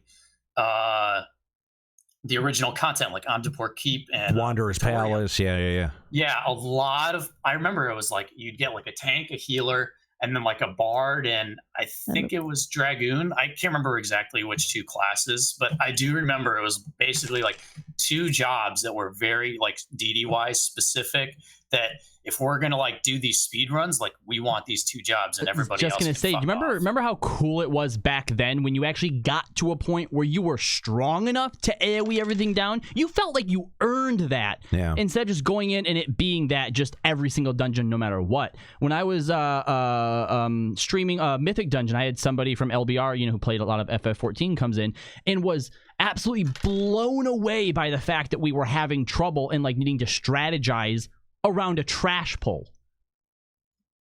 What? Wait, what? You were? Yeah. Well, because Mythic Dungeon, trash is sometimes even harder than what the bosses are. In WoW. Yeah. In WoW. Sorry. Sorry. It was not clicking in my head. Yep. He's like, this is so much more interesting and looks so much fun. You guys keep dying. This is amazing. Remember salvage, even the trash mobs had consequences, right? Like you would lock yourself out of a piece of gear if you didn't do something in the right order. Yeah. Like that kind of stuff I miss from MMOs. Anyway, thanks so much for your call, Deuce. We appreciate it. Do you have any shout outs before we let you go? Crimson Knights of Balmung. That's about it. Oh, Balmung! All right. Hey, come on. They're pretty cool guys. Deuce, thanks so much for the call. We appreciate it. If you want to be a caller to Limit Break Radio on Skype, 810-515-8715, limitbreakradio.com/Discord. I did see that Sony Walkman had to hang up. Call back if you want. We've got, I think, one more person. We also have one more question as well. We do. Okay, well, let's do the last question then. A few minutes ago, you mentioned something unexpected about servers. 4 years ago, you told me that the server infrastructure could support mega servers in the future. Are you maybe thinking about letting players move freely between servers? That is something we have thought about, but the wall created by different data centers does exist. Getting over that would be very challenging. Recently, we made it possible for players in the same data center to interact, gradually breaking down the wall between servers. We understand that with a community this strong, having those walls represented by data centers is not the best situation. We would like everyone to be together, like every other MMO in the modern day. But that is a technical limitation that we built ourselves into. We're working to break those down and figure out ways around them. Slowly but surely, hopefully one day we can get to a point where we're all together. Now this I understand. Like, there's actually a lot that's involved with making mega servers. But he says that the question was that the server infrastructure could support mega servers, but yet on an expansion launch, we have to have 3 instances per zone for like 50 people in each instance at a time. Like that to me does not scream our server infrastructure can support because, and I think the reason why is what he's saying is that the servers they have, because remember they also got new servers, can support mega structures, right? Like there's probably people who use the same thing to do that, but because of the way that they've designed the game, they've literally built themselves into walls. Well, earlier, Strife mentioned. Hang on, can you imagine housing wards if we were on mega servers? How would they work? Just to have millions of wards. You can't. I mean, I don't think you can have that many. Why don't you just do it like ESO does it? Where when you walk onto your property, it's instantly instanced? It's just your property, yeah. I think that's the way that you would have to do it. Yeah. You would no longer be able to see any of your neighbors, and I think that there's going to be some people who would be a little bit butthurt about that. Yeah. But I don't know. I think that's probably a better way to go. I think that Square-Enix needs to be a little bit more diligent about coding themselves into walls. Strife mentioned that Blizzard every 2 or so years goes through and extensively recodes their servers. My last comment will be serious. Why are the best conversations for FF14 on the podcast? These should be done at SE. But all they care about are the whales at SE. Also, why no test servers yet? All valid questions there, Morgan Freeman. Appreciate it. Yeah, I mean, I don't know. I don't have any answers to that. Neither does Square-Enix. I like the idea of going shardless, though. Like, I like the idea of making mega servers.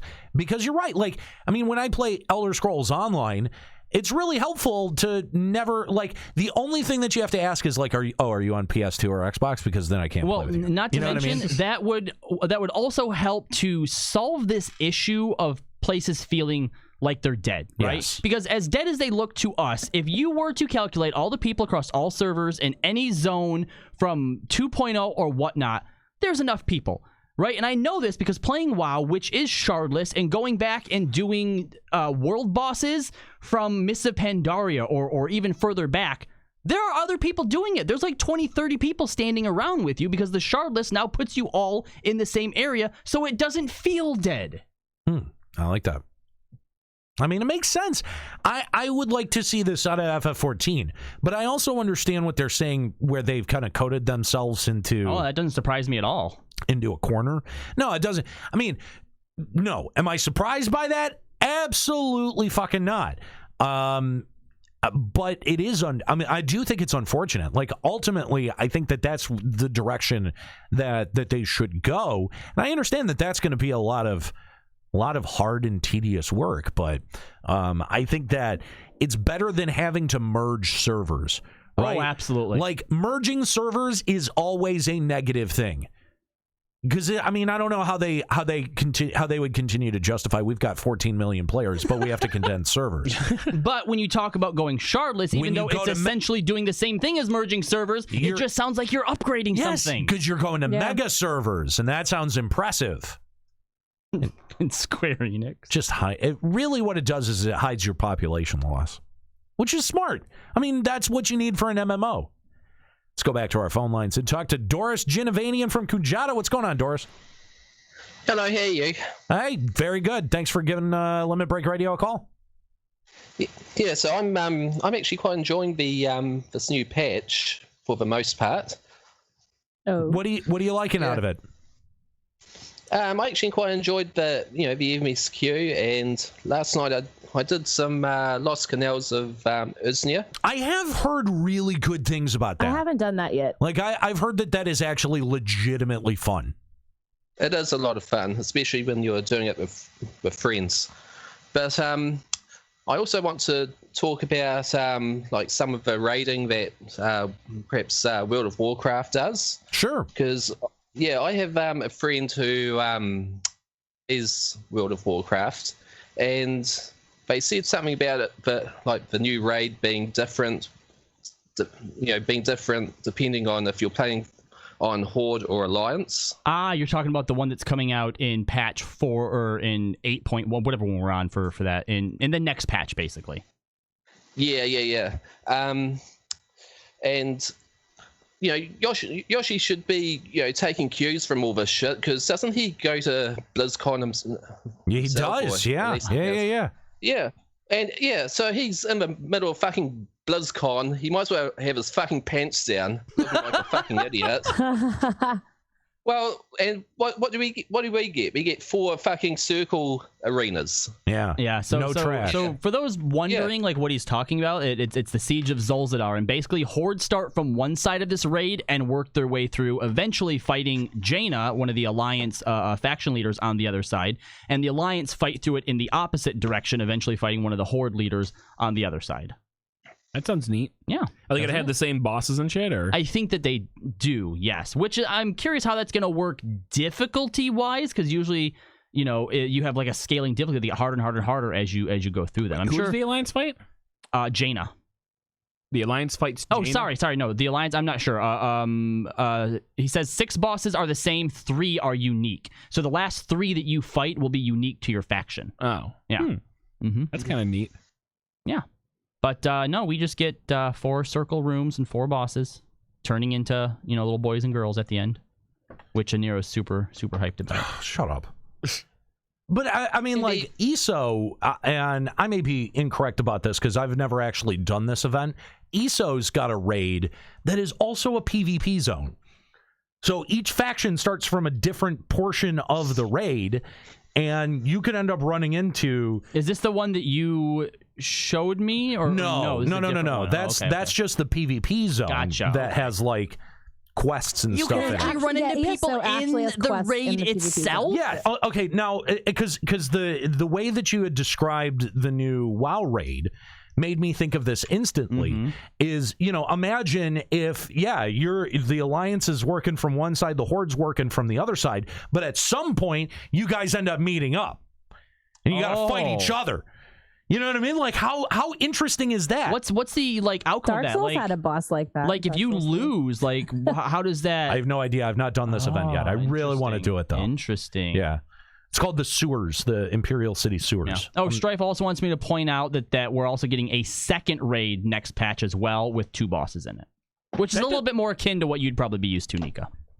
Mm-hmm. And Dark on Flare correcting me, it's not a raid, it's a public dungeon. So that's still though really, really cool. Though. Right? Like, but just it's in a cool concept, and it's like nothing that we see in this game.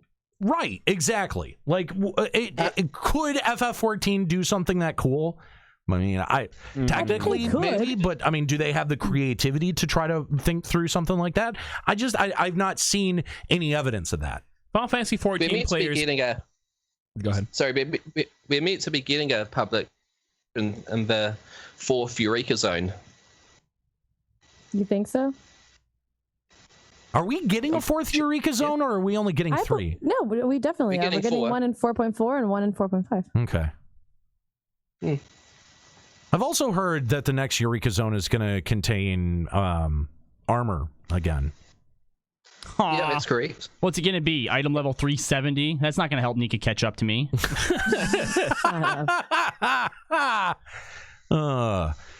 Anyway, Doris, thanks for the call. We appreciate it, man. Thank you.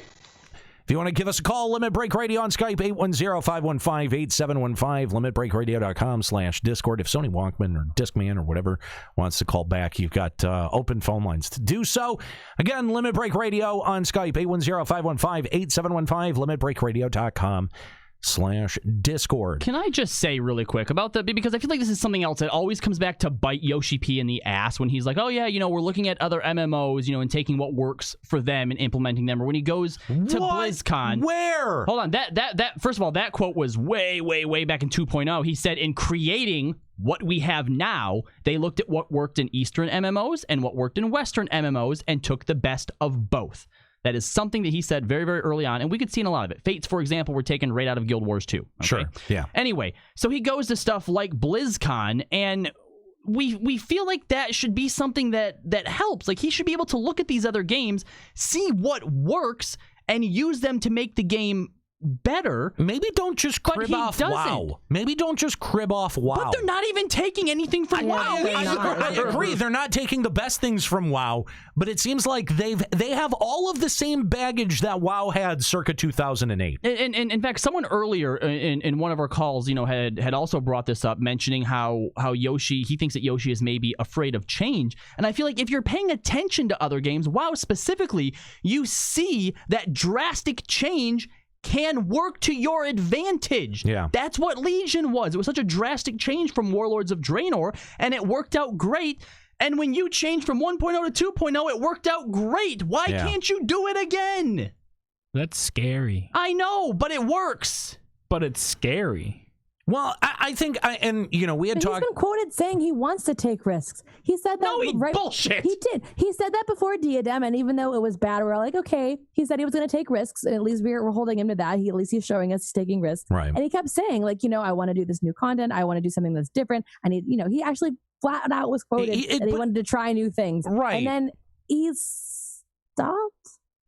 Well, I mean, Eureka is still something new, I guess. But the thing is now that's not changing either. They found what worked as a base, and we're like, okay, this is a good starting point. And it's like, all right, it works. Copy paste. Yeah, and that's kind of, that's kind of the problem, right? Like I think that's a bigger problem than just not being inspired. It's like you're right. They find out what works, and then they're so afraid to deviate from that. Yep. And then when they do deviate from that, it's in like the worst possible way, right? Like the original, when they had put Pagos out before they had patched it, right? Like they changed the event, but they changed it in the worst possible way. Oh yeah, they basically this is what people are complaining about. Take out the complaint, but don't put anything in there to make up for what we took out. Wait, what did they change? Where, the train was less effective and all of that. They added more XP to them. Yeah. Yep. Which was, it was a complaint, right? Like the train's kind of boring. It would be nice if both methods were valid, and then they just went too far one way with it. The train is boring. Fix it. Removes train. That's not exactly what we were going for. Nope. Square Enix. Mm-hmm. And yeah, I think that's got to be something that they have to take up the mantle of fixing. You know what I mean? Like that's something. Remove Yoshi. Like I'm sorry, that's where I'm at now. He may be a good guy, and I know that he turned it around from 1.0. But if anyone wants this game to change, I don't even want to say get better, right? Because a lot of people like this game. But if you want to see change in this game, you have to get rid of Yoshi. See, again, I think if we just plucked him out right now, that would be a bad idea. That's why I think he just needs to step down from one of the roles, share the responsibility, and then slowly he can phase himself out. There needs to be someone that can meet him on his level or challenge him. You know what I mean? Give him a boss then. Someone who has more authority than he does. He can have Yoshi decide whether he wants to be producer or director and then put somebody else in that position. That way he's sharing power with someone. That makes sense to me. Well, they have to do something. Okay, but I'm not. Granted, I'm not a Square-Enix corporate expert or anything. I was going to say, would the Japanese company culture allow someone else who has just now recently taken over Yoshi's secondary position? Would that company culture allow that second person to actually make changes, or would Yoshi still be doing the second job? Inadvertently anyway. I think that they would have to. I mean, again, because I think that's what Robbie's going, or Kyle is going for when he's saying that we have to remove Yoshi, because even with his presence there, people will still report straight to Yoshi. It's still Yoshi's baby. Because Japan. Maybe. I don't know. Because Japan. I don't know, guys. I don't know. Did we have that last call back? I don't think so. I never called back. All right, that's fine. We gave him enough time. I think that's going to be it for this episode of Limit Break Radio. Again, I want to remind you guys, next week, starting next week, we're going to be available. We're still going to be doing the live show, but it's going to be available to check out over at twitch.tv/Checkpoint Radio. If you haven't followed it already, make sure you head on over there, follow it now. That way you'll get alerted when we go live next week, and you won't be like, oh, hey, where's Limit Break Radio? I know at least there's going to be like 4 or 5 people that come over to this channel. That's being very, very generous. And are like, where's the show this week, guys? So it's going to be on you guys, since I'm going to be on a fucking plane. Great. It's going to be on you guys to sit in the chat room and remind them that we're now featured over at twitch.tv/Checkpoint Radio. You mean Lloyd's job? Yeah. Yeah. Okay. He can help with that. Cool. But you guys have to oversee it, make sure that it's happening. Anyway, so like I had said, big changes in store for Limit Break Radio moving forward. Big changes for Checkpoint Radio moving forward. Can't talk about exactly what those are just yet. Probably not going to talk about them now that I think about it, since I'm not going to be here next week. Probably not going to talk about it very much next week. But, stay tuned, because we are going to tell you exactly what's going on. Please look forward to it. Please look forward to it. Again, a reminder, kind of your last chance to get in on Patreon. Patreon.com/Limit Break Radio. If, I don't think we can delete the account until the next charge goes through. Is that, I think? I don't know. So we're gonna charge him one more time and then end it. Yes. I think I can either block people from Patreon or end their subscription. Maybe. Don't want to do that. I think we just need to figure out how to just close down the account. I'm sure there's a way. We can figure it out. Yeah. Anyway, but we're still going to take your money one more time, all right? And by the way, if you're above $20, send you 2 postcards. Wow, 2? 2. You didn't talk to the accountant about that. There's no money in the budget. Nope, can't do it. Happening. Can't do it. Happening. Rejected. Happening. Damn. Twitch.tv/Checkpoint Radio. Join us over there next week. We got one more call. Oh.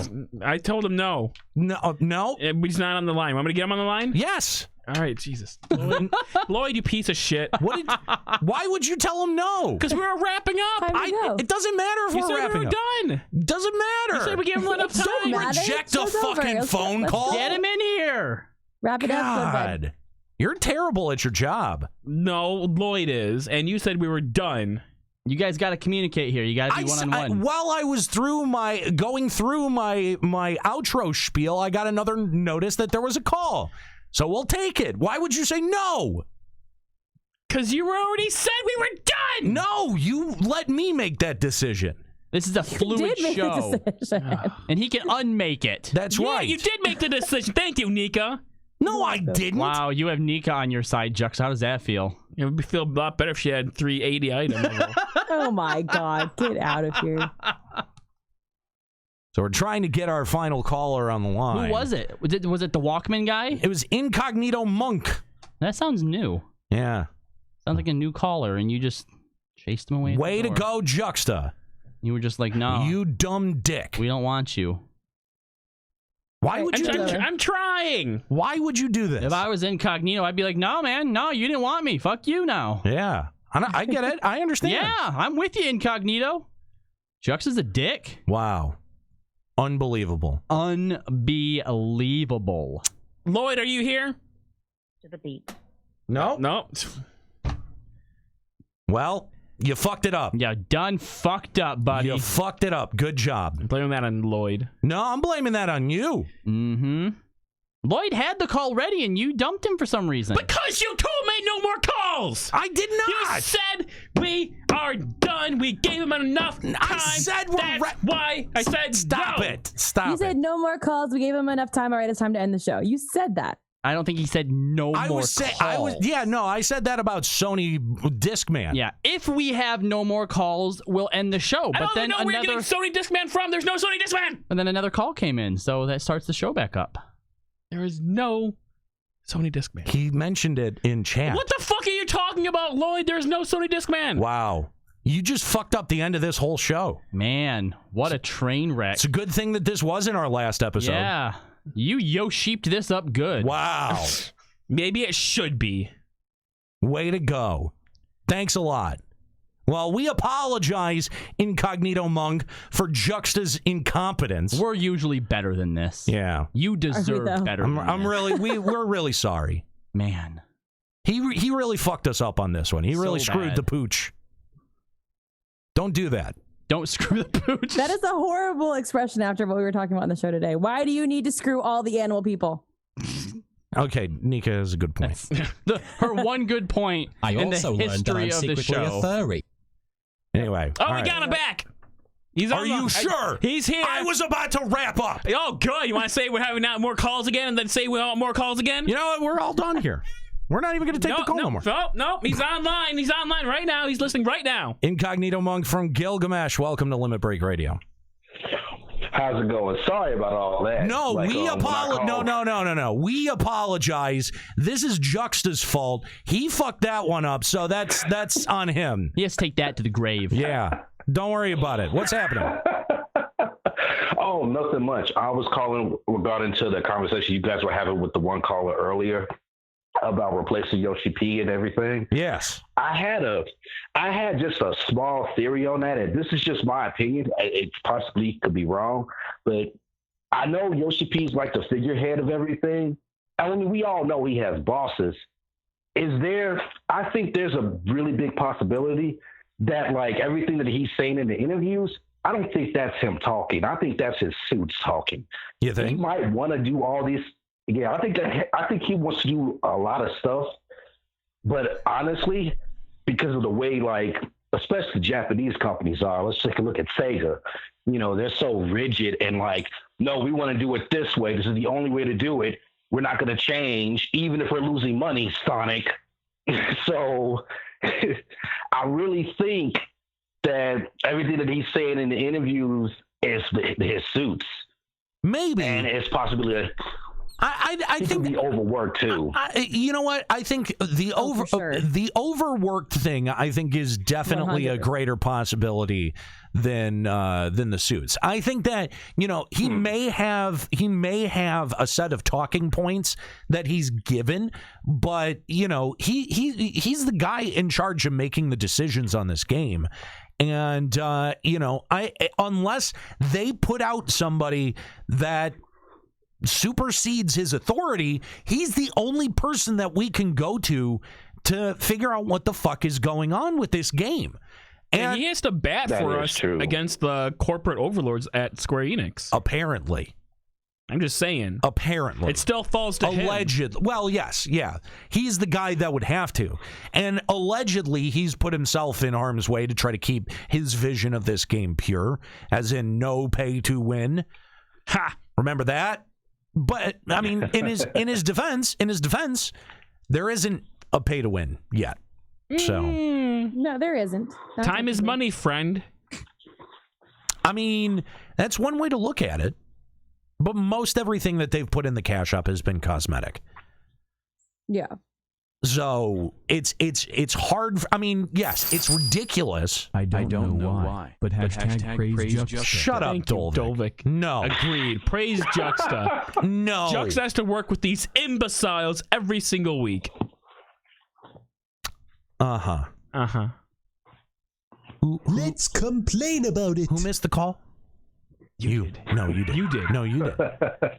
You did. You did. You fucked that one up. Uh-huh. You have God. you have everyone on this show blaming you for that. Stop talking back to your daddy. Yeah. But do you want to maintain a mic? No. Done. Done. I don't want a mic. Well, you don't have one. Done. Anyway. So classic Juxta tantrum. You can leave. You can leave. We need someone to hang up the phone call, don't we? Not really. Oh, okay. You can just mute it. Okay. Anyway, no, I mean, I think that is an optimistic way of looking at it. It's an excuse we've also, I think, given to him in the past, and I'm fed up with it. Yeah. I'll agree with that, because I think that we've kind of maybe reached that conclusion in the past. But you know, if the net result is that we still get the same copy and paste style of development, then, you know, it's moot whether it's coming from Yoshi P or his superiors. Whoever is being the gatekeeper of this content not changing needs to leave. And if he can't figure out a way to get past those forcing him to do it, then I would argue that he still needs to be replaced by someone who can navigate those waters. We would need somebody, whoever replaced him, that not only would have the ideas to bring forth to the table to bring the change that we would need for the game, but also would have the nuts to go and say, we don't want that. You know, the customers have spoken. Yeah, you have the numbers to back this up, but look at the forums, look at Reddit, look at the podcast. Everyone is saying, we don't want this. But at the same time, is there that kind of person inside of Square-Enix? Because Square-Enix as a company hasn't put out anything that I would consider good in quite a while, right? Like if they do, they put it out through one of the other development companies that they've acquired, like Crystal Dynamics. Square-Enix just publishes it. They don't actually develop it. Right. When it comes to games that they themselves have developed in-house, I think that there is a serious cultural problem at Square-Enix. And I don't think that it's just Yoshi P. I don't know if they just have a glut of money, or if just it's you know, mediocrity that's reigning. I don't know what it is. You know, people, especially with a company that has a heritage as long as Square Enix's does, you get people who show up to work and do nothing for the 8 hours that they're there, leave and collect a paycheck. Because, you know, there wasn't anything for me to do today. And I think, you know, like, that's a gigantic company that I think has not put out a satisfying game in probably 5 years, maybe even longer. So even longer. I just think that there's something deeper that there's something more wrong at the company than they're willing to admit. I think it might be a Japanese company thing too, because again, Sega's in the same rut with a certain blue hedgehog that they keep shoving out with, you know. I mean, they keep changing certain things, but it's overall like, you know, you see the same problems. They gave him a scarf. Forget about that. But again, you know, Dolvik brings up a good point. I trust SE the publisher, Life is Strange, Octopath Traveler, Tomb Raider. I don't trust SE the game maker. I 100% agree with that. I totally agree with that. And that's unfortunate because they've been responsible for some of the games that I have loved the most throughout history. Squaresoft was responsible for those. Yeah. I mean, yes, Squaresoft, but some came out of Square Enix as well. Which one? FF10. No, we looked that up on Checkpoint. That was Squaresoft game, I think. FF11. If 10 was the last one that came out of Squaresoft, then Nessie had to be FF11. I'm pretty sure. I'm looking this I'm up pretty now. sure it was. Yeah. So, there are games that Etsy has put out that I've liked, but not recently. There's a game. 11 was Square also. That's a deuces thing. Incognito Monk, thank you so much for joining us. I'm glad that we were able to take your call. Yeah, my bad for that confusion again. No, that was Juxta's fault. Don't even worry about it, man. That was not. That had nothing to do with you and had everything to do with this guy right over here. Thanks, thank you, Monk, for the call. We appreciate it. No problem. You have a good one. Thanks, man. Final Fantasy XI was developed by Squaresoft before April 1st, 2003, and then later taken over by Square Enix. Oh, so it was out for about a year. Then, So it right? was developed by and then taken over. Interesting. Yep. Didn't know that. So no, Square Enix has never made a game you like. It's kind of sad. It is extremely sad. All right. That's going to do it for Limit Break Radio this week. Now you can stop taking calls, Juxta. Oh, okay. Glad. What if a call comes in right now? You gonna take that one too? Sure. If it came in right now. See, you're a liar. Well, then don't ever stop taking calls. Always be taking calls. ABTC. So we're never going to get out of here, though. People are going to start trolling. ABTC. Always be taking calls. Just always be taking. Always. ABC. Lines are always open. You can. Even when we're not live. Always be call, ABC. Actually, I mean, we do have a voicemail system, so if you wanted to call when we weren't live, you could leave us a voicemail that we would play here on the show. Oh, I forgot when we used to advertise that as a thing. That's right. It's a thing that we still do. Did we ever check that? Not recently. No one's left a voicemail in a really long time. Probably because we never answer the voicemails or play them. That's true. We haven't played one in a Just long like how we never read emails anymore, so we don't get any more emails. That's true. We don't really read very many emails, do we? It's because they send us dumb emails. Remember how long those were getting? Like, people were writing us fucking novels. That's true. I mean, when it was like upwards of 7 paragraphs, yeah. Like, maybe you should just call. Remember when our show outlines were 80 pages long? Remember when we used to do 3 hours of this show? Ugh. We're pushing 2.5 right now. I remember. Speaking of changes, remember, again, next week we're going to be over at twitch.tv/checkpoint radio. And we are going to be explaining these changes eventually. But we're not really 100% sure when. Everybody's got to be here for it. They're so big. Everyone has to be here for it. He does not want to leave this to me and Juxta. Yeah. Especially not just you Definitely two. not. Yeah. So anyway, again, next week over at twitch.tv/checkpoint radio. Remember to follow it now if you haven't. That's going to be it for this week of Checkpoint Radio. Thanks so much for joining us. Really? Checkpoint Radio? Limit Break. See, I went into autopilot. Thanks so much for joining us this week for Limit Break Radio. We appreciate all of the calls. Thank you to Doris, Incognito Monk, Deuce, Nutella Waffles, and of course, Mr. Happy, who announced he will be with us over at the after party Esports Arena the Friday of FanFest. Make sure you join us. It's going to be a blast. LimitBreakRadio.com to RSVP and to get the podcast. For my crew, Nika Kayanian, Juxtaposition, and Kala Landis, I'm an hero. Keep listening.